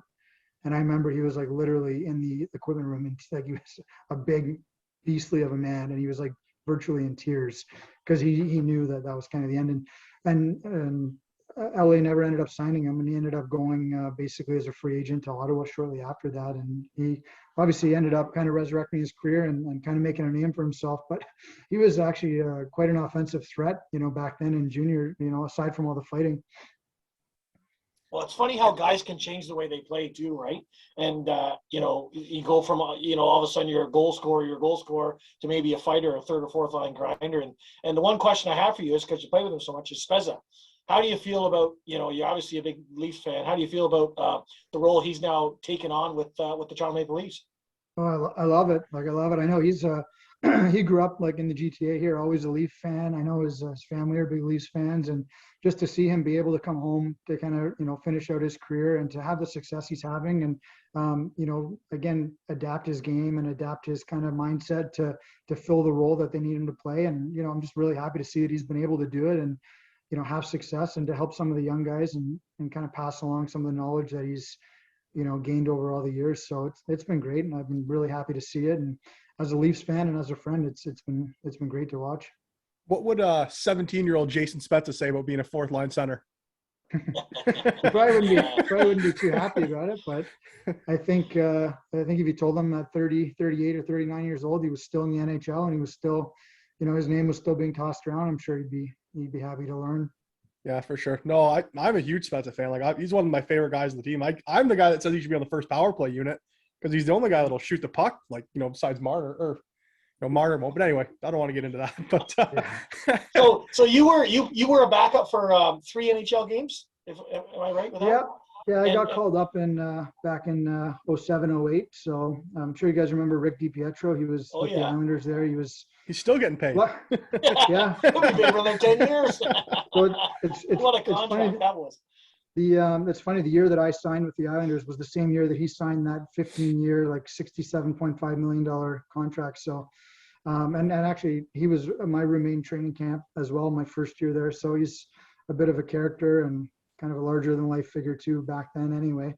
But yeah, luckily for me, and not so good for him, but he was injured quite a bit. So one of the occasions he got injured, I got to benefit from it. I was in Bridgeport at the time in the American Hockey League, and I got the call up to back up, for a few games there, and it was just a surreal experience. Again, like I said, just from being undrafted to the NHL, to going to Canadian University, to going on a reality TV show, to get to suit up in an NHL game and be out there and warm up, and be like, our first game was in Pittsburgh against the Penguins, and I'm out there and warm up, and Crosby and Malkin are on the other side of the center ice, and Fleury's in the other net, and it was a great experience for me, and it was pretty surreal. So it's kind of the pinnacle of my career and the highlight. And as you guys can probably see, that's my one of my jerseys I wore when I got called up behind me. And something, like I said, I kind of never made it the easy way. So it's something I'm pretty proud of, that I was able to kind of persevere and find a way to get there. Like I said, I wish I had got some time in the net and maybe stayed a little bit longer, but just the sheer fact I got a chance to get there and be there for a little bit and have a small taste of it is, something I'm pretty grateful for. Now, was there ever a chance where you thought you might get behind the pipes when you were called up in a game? Yeah, well, I don't know if you guys have ever heard the story, but it's kind of funny, like, and maybe you've seen the movie too, like, kind of a side note, but my first NHL game was in Pittsburgh at Mellon Arena. And I don't know if you ever saw that movie. It was like one of those romantic comedies, She's Out of Your League. Yeah, I have. Yeah. So if you go back and you watch the movie, or if maybe you remember, but the main actor there, that Jay Baruchel, he ends up going on a date with a girl to a hockey game, and it's the Islanders versus Penguins game. And that was actually my first NHL game. They filmed that movie like live at the game or whatever. Because I remember going into the rink, we had to sign all this paperwork saying, if they're shooting the movie, and if you ended up in the movie or whatever, you couldn't ask for royalties or whatever it was. But so we had to sign some type of a contract on the way into the rink that night. But I've gone back and watched the movie. I can't find myself to save my life. Because back then at the Mellon Arena too, and this will tie into my other story here, but it was the old Pittsburgh barn, and the benches were really small. So the backup goalies sat in the corners of the rink, if you kind of can picture that or remember that. So here I am, all excited, my first NHL game, and I'm just so happy to be there and just really excited. And then it's like, well, you got to go sit like over there by like the Zamboni kind of thing, right? So you're not with the team. Kind of cheapen the experience a little bit. But so anyway, the goalie who was playing, and Flem, maybe you'll remember this name because he ended up kind of beating the Leafs there. I was going to say, was that the year it happened? Yeah, okay. It wasn't the year it happened. It was the year after, I want to say. But it was the Wade Dublowitz, that short little goalie there, Doobie. Yeah. So Dublowitz was in the net, and then right off the opening draw, Pittsburgh won the faceoff back, kind of regrouped and went in on a 3-on-2 and got the puck to the net, and everybody kind of went crashing into the net. And then sure enough, I watched Doobie go down. He throws off his like catching glove. He grabs the back of his leg. He's rolling around on the ice. And I thought he blew his hamstring out or something, the way he grabbed the back of his leg. And I look up at the clock and it says, 1941. It's only like 19 seconds into the game. Like it literally just started. And Doobie's out there rolling around. He's got his gloves off and he's clutching and grabbing the back of his leg. And I'm down in the corner of the arena, and I'm trying to like look down the boards to see like if anybody's kind of waving at me to like stretch or get ready or start heading out there. And all I can think of is like, oh my God, like this is it. Like it's 19 seconds into the game. It's going to be a full game. But anyway, long story short, Doobie ended up staying in the game. And then after the first period, I went in, I'm like, Jesus, Doobie, like what happened? I thought you blew your leg out. And I guess when someone went sliding in, they went in feet first, and he got a skate kind of on the inside of the leg, and he panicked and thought he got a cut. And, when you get a cut, you want to put pressure on it. So he threw his glove off and was and it had cut through his pants and his long underwear and everything. And he had like a superficial kind of scrape on his leg, but he ended up staying in the game, and that was as close as I got. But I just remember that was my heart was racing there. I'm thinking, oh, this is it. You know, my parents had come down, you know, because in the event that I do end up going in, they wanted to be there. So they drove down from Ottawa to Pittsburgh to be there. And then the next game was a couple of days later in Long Island at Nassau Coliseum there. So they stuck around for that as well. But never made it in, but pretty cool to be there. So no, cool. Especially with Malkin and Crosby too, right? Like you got to be thinking, oh no, this is maybe not the team to start with. But you know, what was it like to watch that skill? You know, being involved in the game. Yeah, I mean, like I said, like I'd been to, you know, I think that was my second year on contract with the Islanders. So I'd been to, you know, the Islanders training camp a couple of years in a row. I'd been to Ottawa's camp. I'd been to Buffalo's camp. So, you know, once you start going to training camp every year, like, you know, all the guys are at camp. So you start seeing kind of the elite players and you're facing off against them on the ice. So I don't want to say it becomes normal, but you're kind of used to seeing them, and it is kind of a treat to watch them in their element at that level, and you get a whole appreciation and respect for what they can do. So if you had to pick one, Crosby or Malkin? I'm a Crosby guy. I think Yeah, Crosby, sure. just his leadership. Yeah. His leadership, and I just think he's, you know, a little bit more valuable kind of all around. Yeah, for sure. A little bit more well-rounded. No, yeah, for sure. Just a couple names I want to ask you. Curtis McLean. You played pro with him? You remember that name? Curtis McLean. I was just hockey DB, and I saw Curtis McLean come up, and there was a Curtis McLean that played Trenton Sting. I played in the Trenton Sting, and Yep. he played a few years before me. And I remember my coach, because he coached him too, was always like, "Oh yeah, Curtis, this." He used to put up 100 and something points. So I was wondering if it's the same guy, but I'll definitely do some research. But yeah, you played with him somewhere. I forget where that was. Doesn't ring a bell. Doesn't ring a Yeah, bell. No? I mean, if it was in pro too, there's a lot of turnover in those leagues. Yeah. And again, I was one of those guys. I kind of was getting called up and sent down quite a bit. So sometimes I'd be up for a couple months, and then guys would, you know, be on my old team, and then I'd come back and they'd be gone. And so we may have been on the same roster at some point, but maybe didn't actually, you know, play together potentially. But what about Sebastian Tennell? Remember him? yeah. Yeah.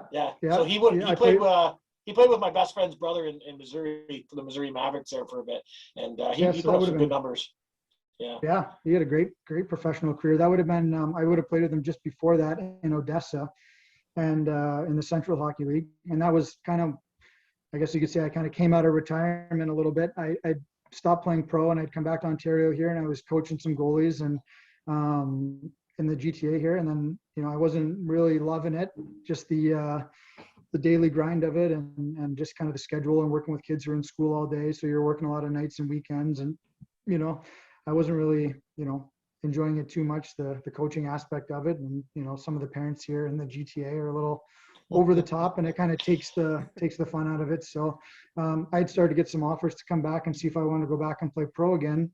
So after it was my first year, I stopped playing. I think it was about February. I got some offers to go back and play, and I just took the best, kind of most lucrative offer, and ended up going down to Odessa in the Central League, and that's where I crossed over with Sebastian Tennell there, and he was, I think, the leading scorer in the league, if not, you know, in the top 2 or 3 there at that time. And he was, you know, getting up there in his career too. So to see that he had as long a career as he did, and he was still putting up those numbers kind of late into his career, was quite impressive. Yeah, for sure. Now, just to go on with going back and stuff, did you ever have any offers or ever think to go to Europe? Yeah, I kind of wanted to. And I listened to you guys' podcast the other day with Papineau, and him talking about how much he enjoyed being over in Europe and the life experience and traveling. And it's one of those things, like, later in my career, I kind of flirted with the idea. And there was a couple times where I thought I had things kind of set up, and then at the last minute it would fall through, and it just never worked out for me. It's one of those things, I don't want to say I regret it, but it's one of those things I wish that I had the opportunity to do looking back now. You know, especially kind of later in my career, it would have been nice just to go over for life experience and just to kind of see some other parts of the world. But never really worked out for me, unfortunately. But it's I know a lot of guys who have, and a lot of friends and teammates, and it's a great way to do things also. Yeah, for sure. Who are maybe during your pro career, who are like 2 or 3 of the most memorable teammates you ever had? Guys that just stick out that were you know, good guys or good friends of yours. That's a good question. I don't know. It's so hard. I played with so many guys, to be honest with you. What about the funniest guy? There's got to be some, you know, comedians on some of these teams, eh? Don't hijack my question, Broeky. Jesus. Yeah. I don't know. Like, Just trying to get an apple, buddy. That's it.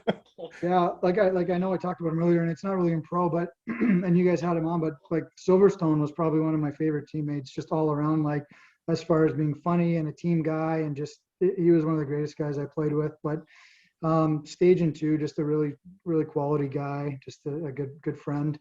But I can't think too much of pro, to be honest with you. Put me on the spot. I'm trying to like go back in my memory of all the different teams and places I played. And I mean, as you guys know, in general, hockey people typically are good people, and you make a lot of good friends and friendships, and you have a lot of great times over the years. It's hard to kind of think of what stands out right now, to be honest, but sorry to disappoint. Was there anyone like that was more willing to fight than Silverstone? Like, it seemed like that guy would fight every night. Jesus. Yeah, no, he was, like I said, he would just do whatever it took, like to help the team, or to help, to get the fans into it, or get the team kind of to respond. Like, he would just do whatever it took, and he enjoyed it. He was good at it. He knew he was good at it. So no, I got one more after this. Just thought of it. Did he? Is it true that he used to puke after he'd fight in Belleville in the hallway?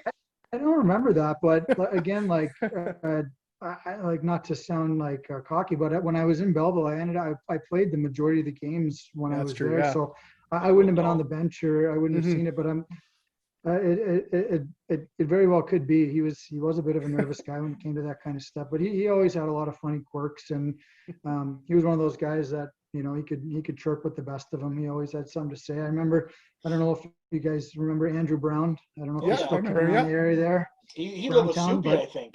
I'm pretty sure. What's that? I think he lived with Jason Spezza, who's now a scout in the NHL. Yeah, he may have. Belleville. Yeah. But he was another great guy, Andrew Brown. But I just remember, like, Silver and Andrew Brown would just be at it, like, nonstop. Like, I think Silver sat one row in front of me on the bus, and Brown sat one row behind me. So, like, they were always going over top of the seat, back and forth over me, and I just was like, they were relentless. I just remember how big Andrew Brown was, man. Yeah, like, he was a big boy. Like, he looked like as wide as a house. Oh man.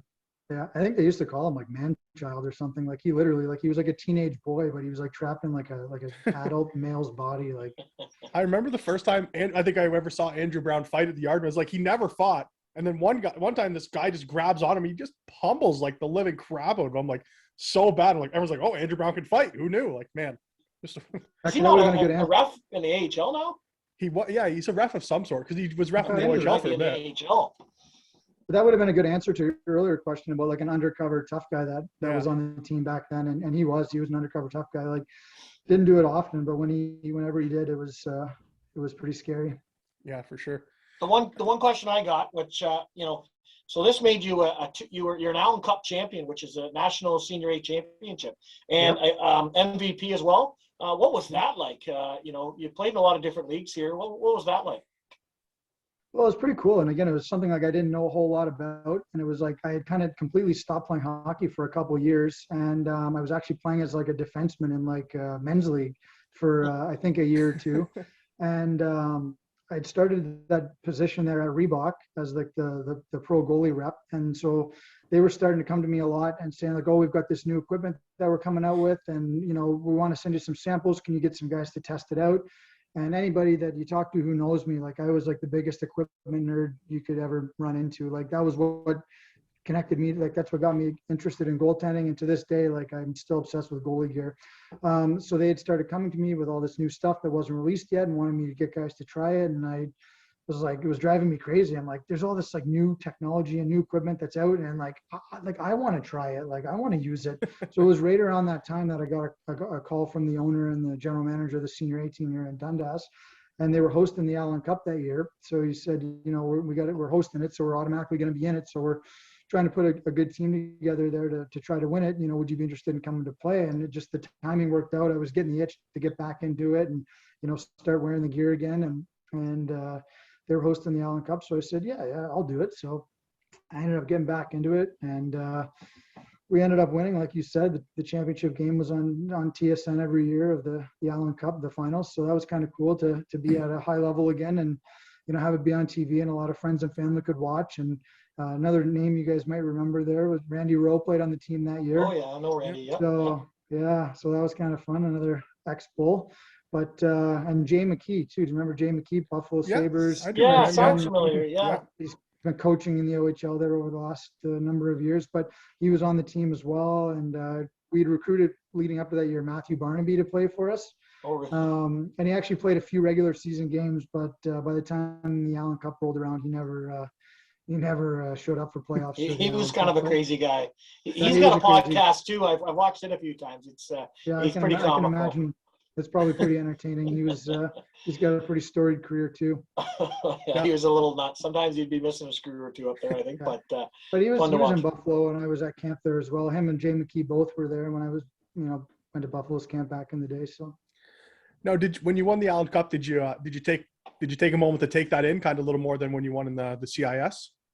Yeah, I think so. Like I stopped playing hockey for a few years, and I really missed it.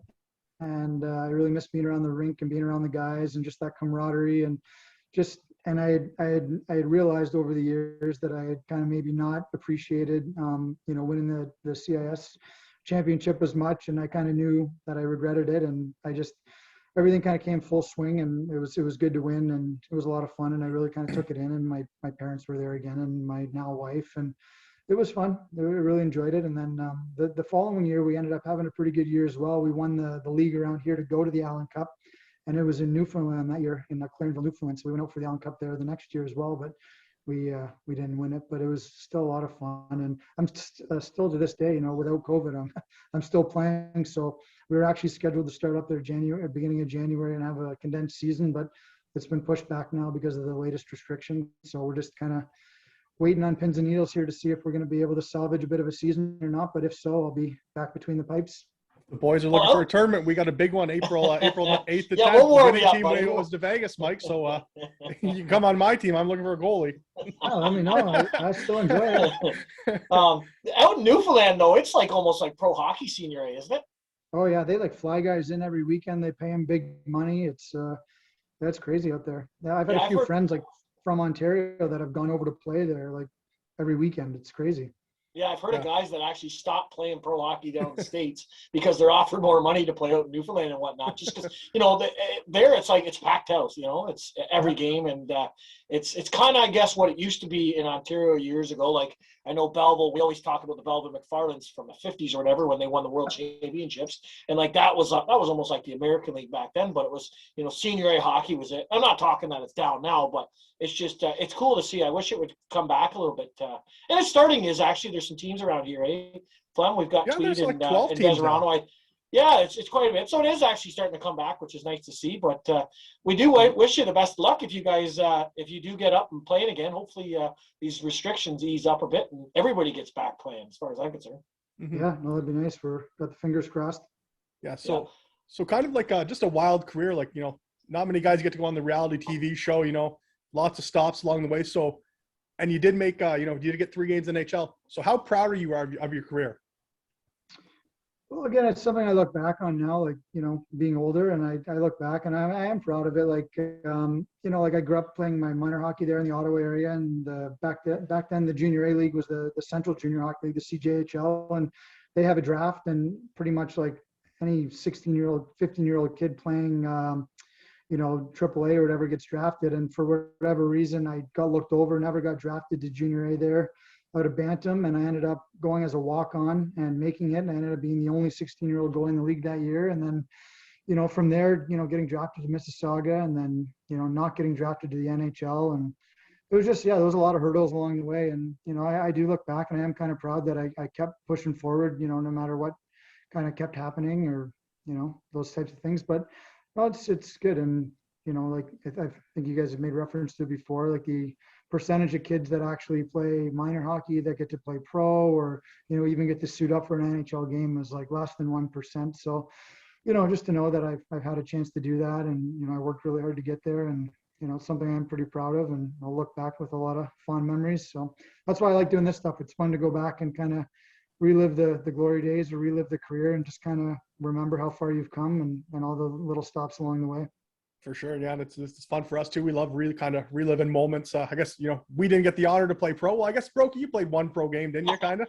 But yeah, the FHL, that's a ways down there for him. We're not going to talk about that with him. But no, like we Go ahead. Oh, sorry. I was going to say we usually ask guys if they're in the BOOclub, but we already know you listen to a bunch of our podcasts. Yeah. So we just want to say thanks and keep it up. And as Don Cherry would say, you're a beauty. Yeah. Well, thanks for having me, and keep up the great work. I'll keep listening there and spreading the word. So it's been a lot of fun. Whatever it is, for whatever reason, that era back in the day of the Bulls, back when you guys were fans, it's just, there's just something about that point in time that people just love to keep kind of talking about and listening to. And I know for me, as soon as I heard you guys talking about it, that's kind of what got me hooked. And it's just fun to go back and, I didn't even play with Papineau or the 99 team there that won it all, but I was a fan living in Ottawa, and I went to watch them in the Memorial Cup that year when they went to Ottawa. And, I knew all about the Bulls and the history, and it's just been fun to be a part of it. And it's fun to come back and talk about it for sure. Yeah, it's definitely a lot of fun for us too. So we're hoping to have more Belleville Bulls and on the podcast. Well, I got another last question for me. Do you golf? I do. Yeah, I enjoy golfing. I don't, like I said earlier, I got two young kids, and it's been a little bit tougher to get out the last couple of years than I have, but I like to get out. I'm not like an unreal golfer, but I'm okay. But I enjoy getting out. It's a lot of fun. It's, again, just to get out with, some like-minded people and just kind of make it a social thing. It's always kind of fun. Yeah. Well, we have with our connected company, Pay It Forward Sports, we have a local celebrity golf tournament, July 16th or 17th, Flem. And if you're around, we'd love to have you out. We're going to have a pile of guys that played for the Belleville Bulls around your area. So we'll have to be in touch with you maybe afterwards, and we'd love to have you. Yeah, let me know. Look, if I can make it, I'll definitely put it in my schedule. I don't know if you guys ever talk about it, but every summer we used to come back there to the Vons for the big barbecue every summer and get all the Bulls alumni back. And I know there's a lot of us that really miss those days. So it'd be great to get back and kind of catch up with a lot of the old players and, the people who were around the team and who kind of appreciated it. No, we'd love that for sure. Cause I think you'd be surprised how many fans kind of miss those days too. Like, all our buddies still talk about it. Just, everyone misses the Bulls, and it'd be, we'd love to have you guys down and maybe, have a few drinks together and shoot around a golf kind of thing. That'd be great. Let me know. Okay, guys. Well, so, thanks. Yeah, thanks a lot for coming on today. We really appreciate it. And thanks for listening. And hopefully, like you say, everything works out and you can get back to your season the rest of this year. Yeah, thanks again for having me, and all the best there with the rest of this stuff, guys. Thanks, no problem. Yeah, and everyone heard it. And NHL listened to our show, so everyone heard it live. There you go. Take care, bud. Thanks a lot. Okay, guys, hopefully you enjoyed that interview. I know we did. Mike Mole is a great guy, was a star goaltender in Belleville, and obviously has a pile of stories, Don Cherry playing in the NHL and pro and college and just different experiences. The best thing I think I liked about it was him looking at it and at the time with his college or university and not understanding how big it was, and for certain people part of the team, and now looking at it and go, you know what, that was a lot bigger than I originally thought. So definitely cool. And that's one of the cool things about doing these interviews, Flem, is seeing all different perspectives, and their perspective when they were going through it, and then their perspective when they're kind of retired and looking back at it. So definitely a lot of fun doing the interviews, and Mike was awesome. I'd love to have him on again, and hopefully we have a golf tournament this summer, and I think he's going to come out to it. Yeah, no, just a great career. The only downside of the career, I think, would be that he got that contract from the Ottawa Senators. That's kind of a kick in the pants there. Could have went to the Leafs or something like that, But for winning the contest, but whatever there. He did try out for the Leafs, did he not? Yeah, or no, that was the lockout year, right? There was a story where I think he got invited to Leafs camp, but it didn't happen because of the lockout, or something. Yeah, that's right, yeah. So. That would have been a big break for the kid, instead of going to wasn't Ottawa, meant to be. But so Michael Mole was an all-star here, Broeky, at one point, and we are now an all-star weekend. So what did you think of the weekend so far, Broeky? Well, it's tough to. Did you think Brady looked good? Oh, I mean, how do you say with that? Brady, that's not even Brady's style as the all-star, right? And it's funny because I get it. They're trying to bring in younger people to the to NHL and every types, and I get that. And I mean, I looked at the MGK there, Machine Gun Kelly, I think is his name, right? Yeah. I listened. I was texting Beagle actually. I've never heard any of these songs. I've never heard them once, and he had explained to me who the guy was. Like, oh, yeah, that's the guy that got in the rap battle with Eminem, right? Yeah. So I mean, for that, I wasn't big on the guy, the entertainment, I guess. The whole situation with it, Vegas does always do things different. We know that they're going to go a little bit farther because they're Vegas. I get it, but are we not getting just a little bit too much? Like, two of the events, they're wearing shoes. They're not even live. Well, they show it live, but I mean, they obviously did it maybe the night before or something, right? Like, there's no way, because then after done, they're on the ice. I'm like, there's no way they just did it. I'm going to completely disagree with you. I thought those two events off-site were the best two events. Like, I thought the Bellagio shooter, and let's say the guys were lame in the archery contest. Like, I think part of the problem was they had the lamest guys there. In the 21 contest, those guys were there. They were having fun. They were joking. I thought that was awesome. Like, in what world, how many guys are there? 6? In what world do all 6 guys get 21? Like, that just shows you the skill and the talent that these guys have, right? You think a couple guys are gonna shit the bed, and it looks like, I think it was Brady and Matthews are kind of, both trending under like 8 or something like that, and they knock out 21. So these guys are the most skilled people in the world, and I think that showed it. And, the personalities could have been a little better, but I thought those two events were great. It was kind of the other events I didn't like as much. So I got a completely different take from you on this one.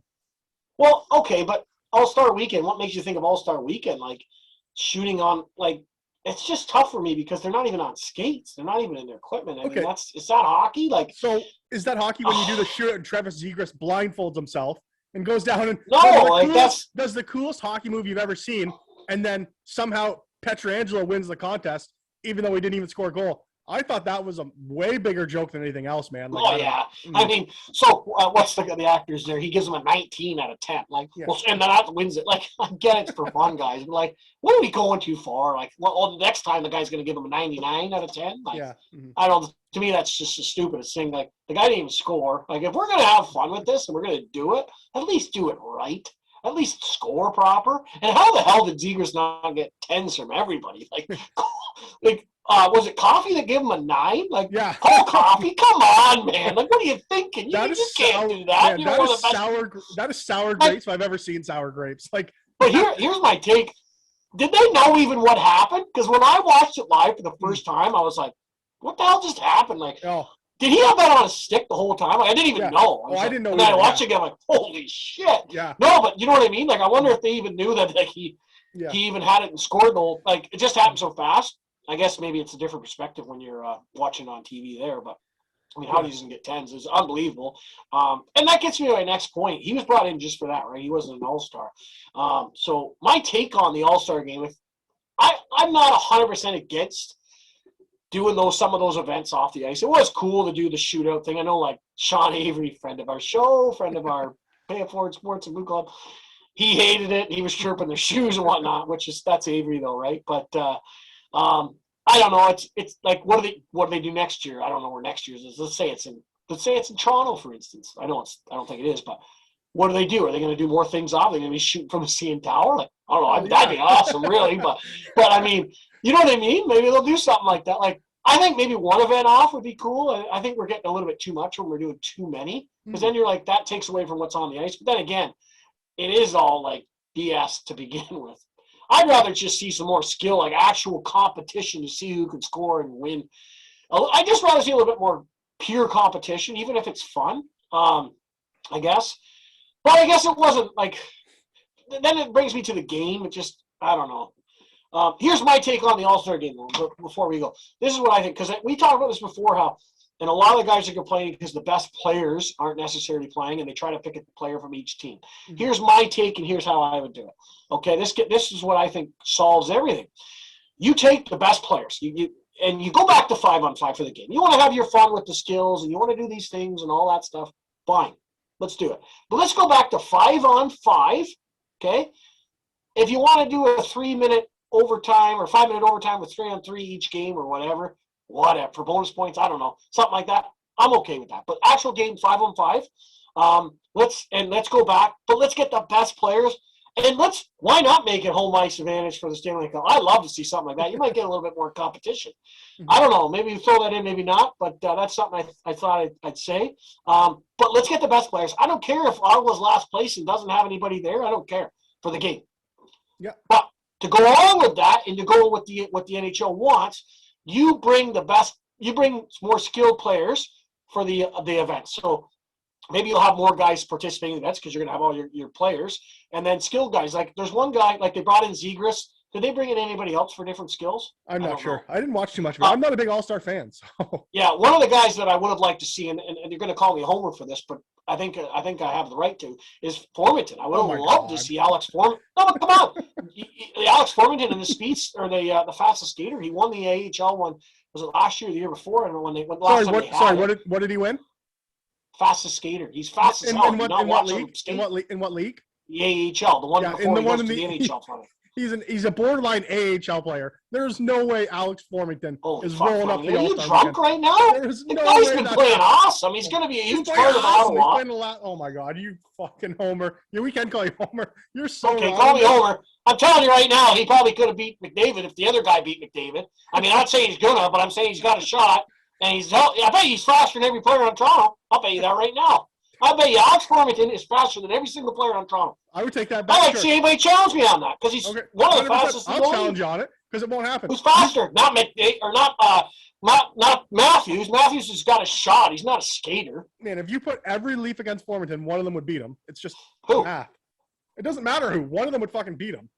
Why? Why would one of them beat him then? Because they're all faster because he's a fucking fourth line plug that can barely crack the NHL. Give me a break. Okay, well, anyways.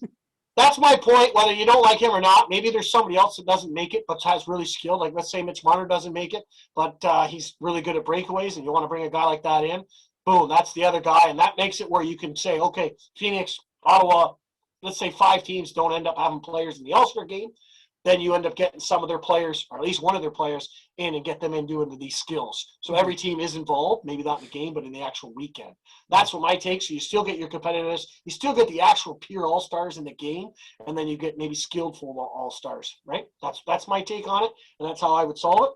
And Fleming's an idiot because Flemington is one of the fastest in the league. Watch a Sens game. He's next like McDavid, flying guy. All right, I'll watch him in his 8 minutes a night, and he's probably going to be down in Belleville the next couple days. Guys have been phenomenal. Like, obviously, you're clueless. Ottawa's been in every single game lately. They haven't been smoked in a long time, and they're not going to finish in the bottom. Okay, I'll bet you $100 right now Ottawa doesn't finish bottom 5. I'm not going to take this because I don't know what the standings are. They're a bottom team. They're a bottom team. They're a bottom team. Oh, but put your money where your mouth is there, Mr. Total Maple Leaf.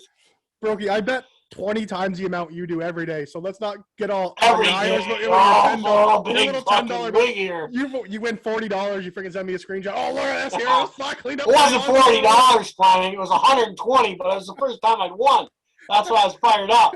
And you ain't betting $1,200 or what'd you say?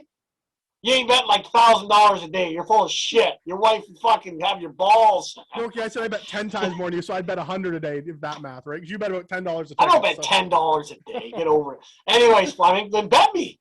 Put your money where your mouth is. You just do a lot of talking right now. We'll see. Well, I'll take a look next week. I'll see where the Senators are going to end up, and we'll make a bet. For sure. Why take a look next week? Let's just talk right now. You told me they're a bottom-feeding team. They're going to finish probably the last couple. That's what you pretty much just said. I'm saying they're not bottom 5 at the end of the year, as long as they get to play all their games. And by the way, they play 41. No, what is it? Yeah, 41 games in the next 82 days. That's insane. There'll be injuries, and they've already had a pile of injuries. So, you want to bet? Let me look at the standings here, bud. Holy, I'm trying to figure it out. They're in like second last right now. No, I don't want to take the bet right now. I'll look at it. We'll see where we're at. I've got money invested in tons of other places. Okay, if you want to bet $10, we can bet $10 if you want, buddy. You're such a funny guy. Let's bring Alex Formington to the All-Star break because he's fucking so good. Yeah, for speed. Yeah. I'm talking about skill. I'm talking about not even close. I'm talking. It was an example of a certain skill aspect. I wasn't saying put him in the game. I'm saying put certain guys that are good, like Zegras. Zegras, probably wasn't good enough to be in the All-Star game, was he? No, he didn't. He wasn't. Are you sure? Was he actually not in the All-Star game? He will be. Was he actually not in the All-Star game? I don't know that. I think they just brought him for that. I'm pretty sure they just brought him for that event. And that's my point. I like that idea. Get the actual guys who. I'm not sure they did. I'm not sure they even did that though. For real, like I don't think that's a. I don't know anyone else in Anaheim on there. I think Zegras was Anaheim's rep. Troy Terry, yeah. Maybe they brought Troy Terry, and I don't know for sure. But either way, Alex Formington shouldn't be at the All-Star weekend until he can put up 25 goals in a season. So I'm not. You're misinterpreting the whole thing. It has nothing to do with points. It's a certain skill aspect. So maybe it's a target. Maybe whatever. Why don't we bring Usain Bolt and put him on skates and see how he does? Who? Usain Bolt, fastest man on the planet. He's fucking fast. Maybe he can skate fast. I don't know. Stupid concept, bro. We're not bringing Alex fucking Foreman to the All-Star break. You ought to be the biggest homer. I beg to differ. I think he's one of the fastest in the league. And I you know what? All the reporters and anybody that watches him play says the same thing every game. So you don't watch the game. How you can say, like, it's like saying, like, have you watched golf this year? Can you tell me who the best golfer is? No, because you have no idea. So if I give you a name of golf, you just, oh, that guy sucks. Well, maybe he's first place in the league. You wouldn't know because you don't watch. No one needs to bring Alex Formanton fly mode to Anyways, next topic. Next topic. So I'm not a big fan of the All-Star game in general, but one thing he said about the competition I agree on is if you're going to have a competition, make it a legitimate competition. Like how Trevor Zegras doesn't win that breakaway contest or whatever, that skills contest, is the biggest crime of the All-Star weekend right there, because that was the coolest move I may have ever seen anyone do in hockey. And even if he can see a little bit, even if he had no blindfold, that was still the best fucking move by far. And if he's limited division at all, that's honestly probably the coolest thing I've ever seen anyone do in hockey. I don't know about you, but it's 10 times better than Michigan. Like, it's so cool, man. And how you give Alex Pietrangelo the win on that, it devalues the whole contest. Like, when that happened, well, how can you have a 19 out of 10? Like, that's the stupidest thing I've ever seen. I was legit when that happened. I was legitimately mad. I watched the first hour and a half because at that point I just figured, oh, it's all a joke. Like, none of it's real. Yeah.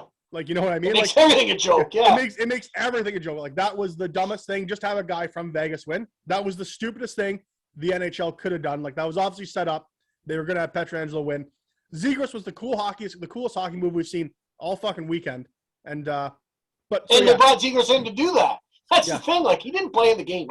Unless I'm wrong, I don't think I am though. He didn't play. They brought him in just to do that, and then and then he pulls that off. And then it's like, nah, you suck. We're gonna give it to this guy missing that because he had a couple drummers out. Like, what? Are you kidding me? Vegas always wins. Here's my thing also with the All-Star game. I got two things to get into. So Gary Bettman's press conference, and fucking Gary Bettman just going at it again. First of all, he comes out and says, it's okay that Phoenix plays in front of 5,000 people, and it's not a big deal. It doesn't impact hockey-related revenue because they already get the maximum. Problem number one, they already get the maximum revenue sharing possible, and they're going to go down to a 5,000 fucking seat arena for 3 years. That's a joke. And then B, he comes at Canada and says, we're going to think about moving some Canadian team games to the States so they can have fans. Where are you going to fucking move them to? Phoenix? Like, fuck me, Gary. Don't come at me with that bullshit that you're going to let Phoenix play in a 5,000-seat arena, and then you're going to send the Toronto Maple Leafs to fucking Houston to play in front of 200 hillbillies in the fucking middle of the desert. Like, man, doesn't make sense. Just the stupidest fucking take I've ever heard Gary Bettman say. If you think Phoenix is a hockey market, leave them there. No one gives a fuck anymore. It's just a joke. Austin Matthews isn't going back. And then B, the Rocky Worst thing. So what about Chicago? Did you hear the thing he said about Rocky Worst in Chicago? The owner? Are you talking about? The owner. Because the owner comes out when the owner has I didn't hear what Gary said. No, sorry. So Gary pretty much says like, oh, like everyone just relax. Like, it's not a big deal. Like, it's being handled internally. That is the biggest crock of shit I think I've ever heard. And if it didn't smell like a cover up then, it did now. Because when Rocky Worst was pressed to give an answer, he just said, oh, we're moving on. We're looking at the past. And Gary said they're getting the proper training. What, are you putting in a training menu? You can't give a 19-year-old get a blowjob from a coach? Like, I don't know. Just the dumbest fucking shit. Obviously a cover-up. And the NHL is just going to do whatever they want. So I don't know. I thought Gary Bettman's press conference was just the worst thing I may have ever seen Gary do, actually. I thought it was horrible.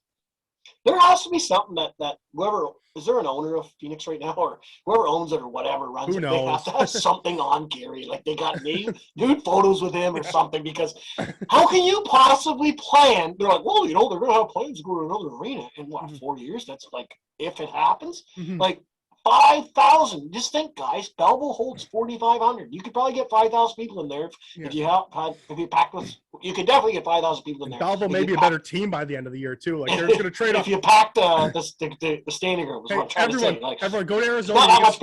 You can see Chris Pronger and Pavel Datsyuk still on their salary cap. Like, holy fuck. Like, yeah, and then they said they're going to take more. They want more. So I mean, but at the end of the day, like, how can they allow that? Like.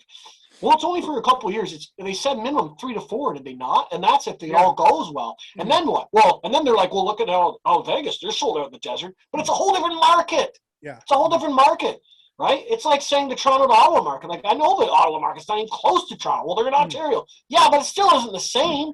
It's not. You can't compare Vegas to Phoenix or Arizona or whatever. You can't. It's two different things for me. Like they've proven that they failed and they failed and they failed and they failed and they failed. And they're not even trying to win. And then when are they going to win? They're never going to spend the cap. And they're already spending so much. So it's like the Justin Trudeau thing. Oh, well, we're already giving so much money away. Oh, well, it's not going to balance itself. It's the same situation. To me, it's BS. And how these other owners allow it? They need to finally someone. I think they are starting to step up from what I've heard. Like there's a lot of pissed off ones. They need to do something about it because not only is it the money, but it's pathetic to have an NHL rink like that. Like there's a team I seen them post from the SPHL. They're like, our rink holds 8,000. Why don't you guys come here? The SPHL is 4 divisions lower than the NHL. Think about that for a minute. That's a joke. When Canadians can't have anyone in the stands at all and they can sell as many tickets as Arizona, there's a problem. Like right now you can have 500 people in a rink. Like that's what's in Arizona. I don't know. Yeah, it's just there's just something weird about that. Like, why does he want to hold on to that? If you want to throw him somewhere else, at least try somewhere else. But Phoenix isn't working. I don't get it. It doesn't make sense to me. Well, for him to come out on one hand and say it's okay for Phoenix to go to a smaller rink, and then to chastise the Canadian government to open up and have more fans, and I'm not saying I don't agree with that either, but it's a double take, and it's bullshit. Like, it's been 20 years of this, Gary. Like, either just say we're going to continue to lose money in Phoenix because I want to have a team there, or get off your high horse and stop trying to get on other teams for not having big enough rinks. Like Winnipeg can only handle 15,000 people. Quebec City, they have a rink of 15,000. It's not big enough. Please. Quebec I City, think their new rink's like 18 or 19, man. I'm pretty sure.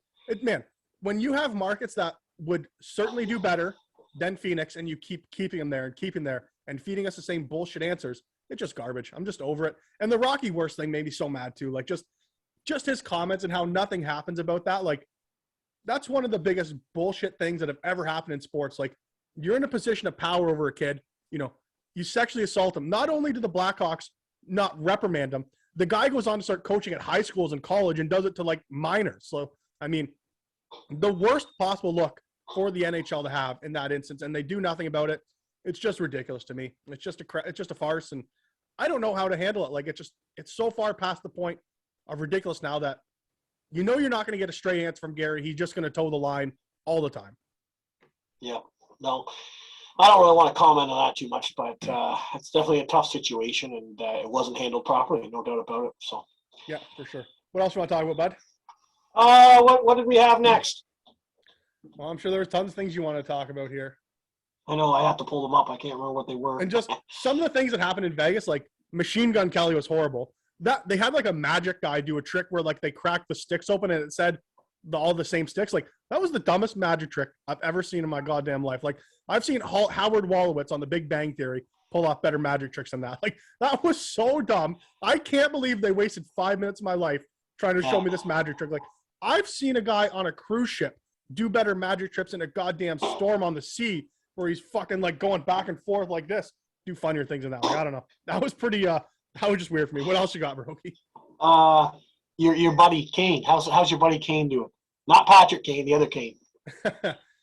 Well, he scored a couple goals, does he not? Does he not have a couple points? He scored a couple points, yeah. And like I said, it's gonna come to that point where, at what point is he gonna do more harm than good? Could it work out for this year? It very well could. But I mean, what if he pisses off McDavid, and all of a sudden you got a McDavid problem? All of a sudden, it's not gonna have the same impact. You know what I mean? If he pisses off Draisaitl, or if anything bad happens. I mean, I just think he's proven time and time again that he's going to do something stupid. He already said he wants to fight Jeff O'Neill, like his opening press conference. He's going to do something dumb that the Oilers are going to come to regret. And I think the only way it really works out is if they win the Stanley Cup. So, I mean, did it change the team a little bit? Did it give him some more offensive firepower? Yes. Is that all that matters? I'm going to say no.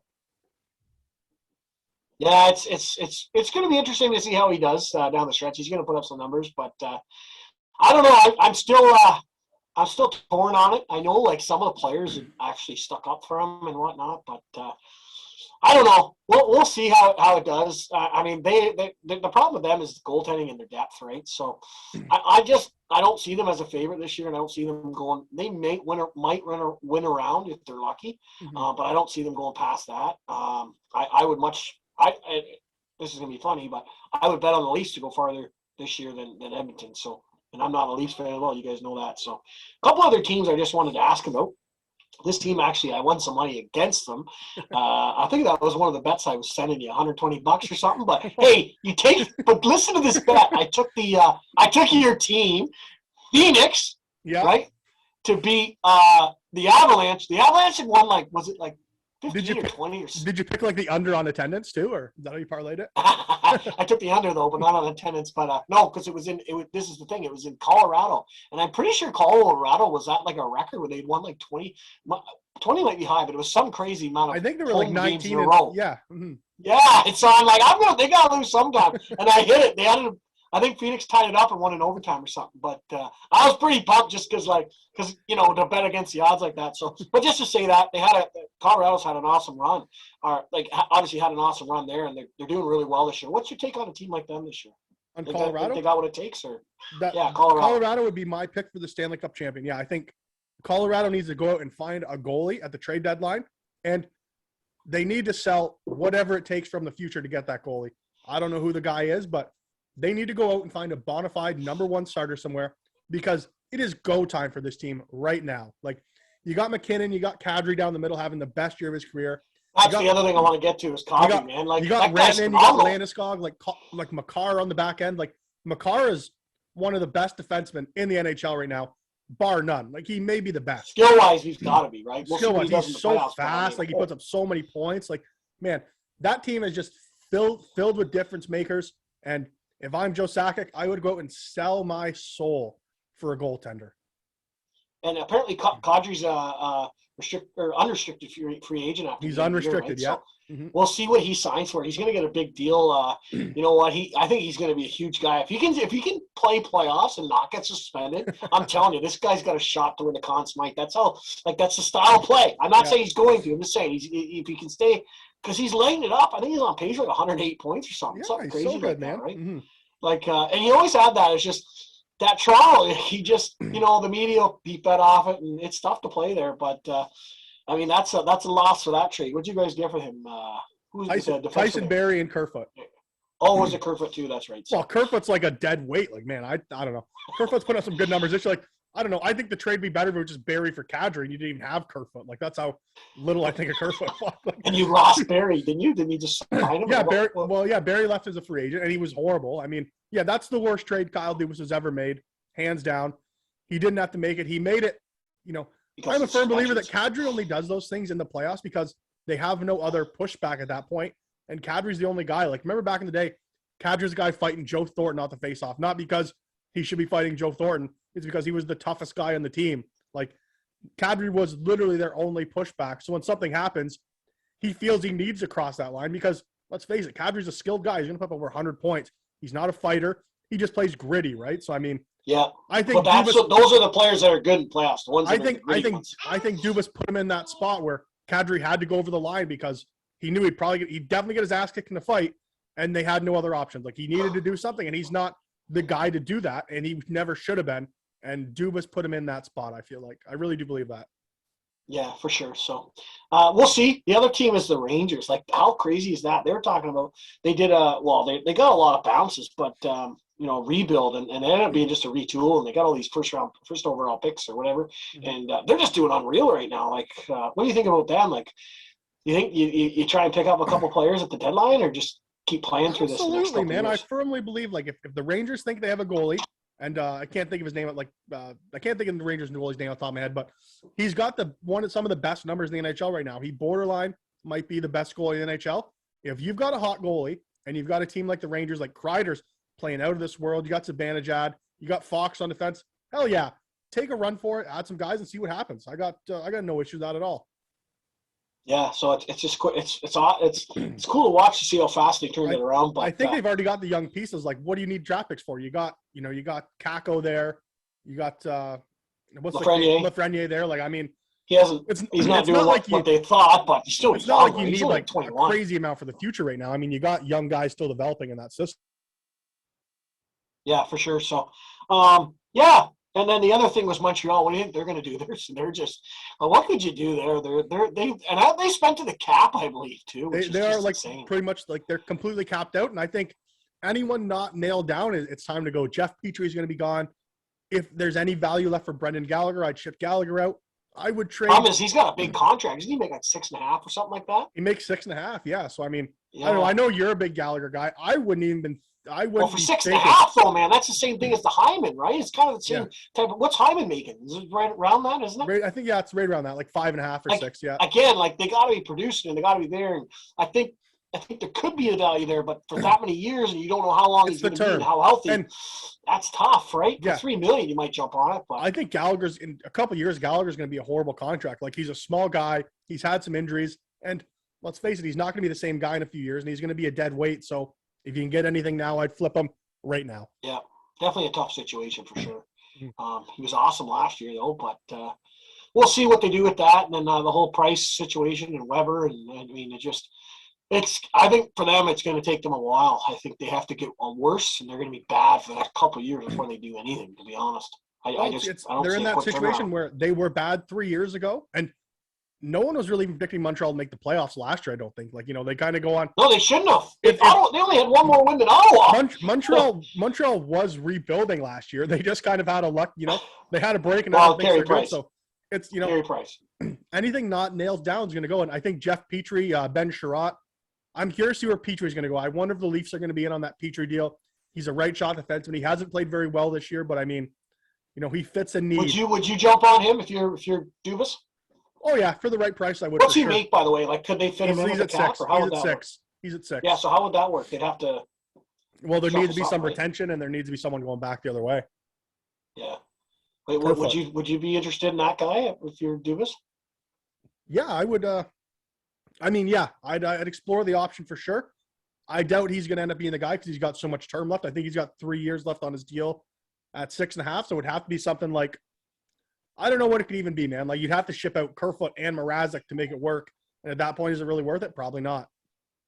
But are those guys really worth anything? I mean, Mrazek hasn't played well this year at all, and Kerfoot you just can't stand. You said he's a dead weight. So, I mean, I guess we'll see. Dubas is usually pretty good when he's usually pretty good with the money and shuffling things around. So I think Toronto's going to have to do something to get better again to head to the playoffs, all right? Especially defensively. The Leafs need 2 defensemen. Like they need 100%. The Leafs need a right shot defenseman to play on that first or second pairing with Muzzin because Hall's shown he's not the guy. Like I would bump Hall down to third pairing. Even if Hall stays up, you need someone to kill penalties. A guy I've kind of thought of, maybe Zdeno Chara. Like if Chara wants to come somewhere for the Islanders, the Leafs need, preferably they need a top 4 defenseman, but more importantly, they need someone to kill a fucking penalty and to block shots. No one's willing to do that in that current defensive core. They miss Zach Bogosian big time, and I think you need to find a replacement of that.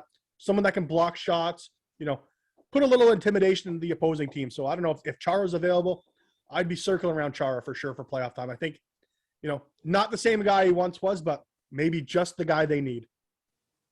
Yeah, for sure. That's a different take. I mean, it would be kind of different to see, but I think, you're right on that. It doesn't always have to be that hot guy commodity, right? Like that big name. Mm-hmm. It just has to be somebody that's going to be solid, right? Maybe someone take Zub off Ottawa. Someone to fill a role. Zub! That's our type of guy, though. That's the type of guy I know I'm comparing to Ottawa. You hate Ottawa, but that's the type of guy that Ottawa has. That's like a shutdown guy that everyone loves because he's not going to put up a lot of points, but he's steady, and you need guys like that. They can't all be. Look, they can't all be. I mean, you can't have 6 puck moving defensemen. The Leafs have shown that, right? Like you need someone. You need someone to kill a penalty because even though you don't hit anybody, you still take the odd penalty. So I mean, someone's got to block a shot that's not the fucking goalie. So maybe it's Chara. Okay, so that gets my next point. Your thoughts on Mr. Campbell the last month or a few weeks, anyways? His numbers have gone kind of shitty, and he's been. I think there was like, I don't know, my numbers aren't 100% correct, but it was like 6 or 7 games in a row, maybe even more, where he's allowed 3 or more goals. Yeah, so I mean, let's call a spade a spade. I mean, he's been sketchy the last little while, but I mean, there's not normally a period for a goaltender where they go all 82, not all 82 games, but I mean, no goalie goes all season without having a little bit of a rough patch. The same thing with pitchers in the major league with baseball. I mean, you're going to go through that 3 weeks or month where you're just not feeling it. Something's wrong. Maybe you got a little nagging injury. And, am I concerned about it? Yes, but I mean, it is what it is at this point. The Leafs are not bringing another goalie. They have Mrazek in to back him up if something goes wrong with Campbell. So, I mean, do I sleep calmly at night knowing that Campbell's our number 1 goalie? No, I mean, I don't, is he a top 10 goalie in the league? Maybe, maybe not. I mean, it's just, that defense and goaltending is the shaky spot for the Leafs. And if they get good defense and goaltending, they're probably going to win. If they don't, they're going to lose first round again. So do I love Campbell? No, but I mean, you roll the dice with what you got, and that's what you got right now.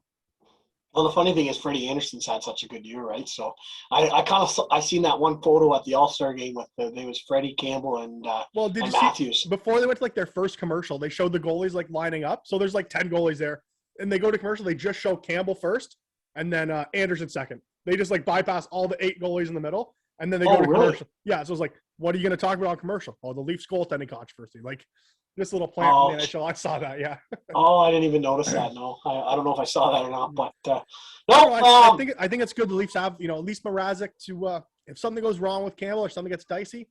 I mean, that's where you got a 1A, 1B tandem in there because, Campbell may not be the guy that's going to go all year. He's never went a full season, Broeky, and he's played a lot of hockey early in the year. That's the problem is when Mrazek went down, they were struggling at the start of the Leafs, right? So they rode him real hard to start the year, and they haven't backed off yet. So maybe I said last podcast, I hope they give Mrazek, 3 or 4 of the next 5 games, give Campbell a little break. Yeah, for sure. And sometimes that's all they need is a little break to get their streak going again. But I don't know. I think that's it for today, buddy. Got anything else to talk about? It was awesome to have Michael Mole on, and we actually have a couple more Belleville Bulls lined up for the future. We know in the next couple of weeks, actually. We've had a lot of positive feedback with the Belleville Bulls. I know everybody misses them and loved when they were here and loves to hear the old stories and hear what the type of careers and whatnot and what they're up to now too, right? It's definitely awesome to see a different perspective. So just to give you guys a heads up, we're not going to tell you who they are, but we will have a couple more Bulls in the next few weeks. Yep, absolutely. So just want to pump Pay It Forward Sports. Look for our tournaments, guys. PayItForwardSports.ca. We are getting underprivileged kids into sports this spring and summer. So the application is on our website. Our tournaments, March 18th to 20th, 3-on-3 All-Star Tournament. Get into it. Competitive and rec divisions, awesome prizes.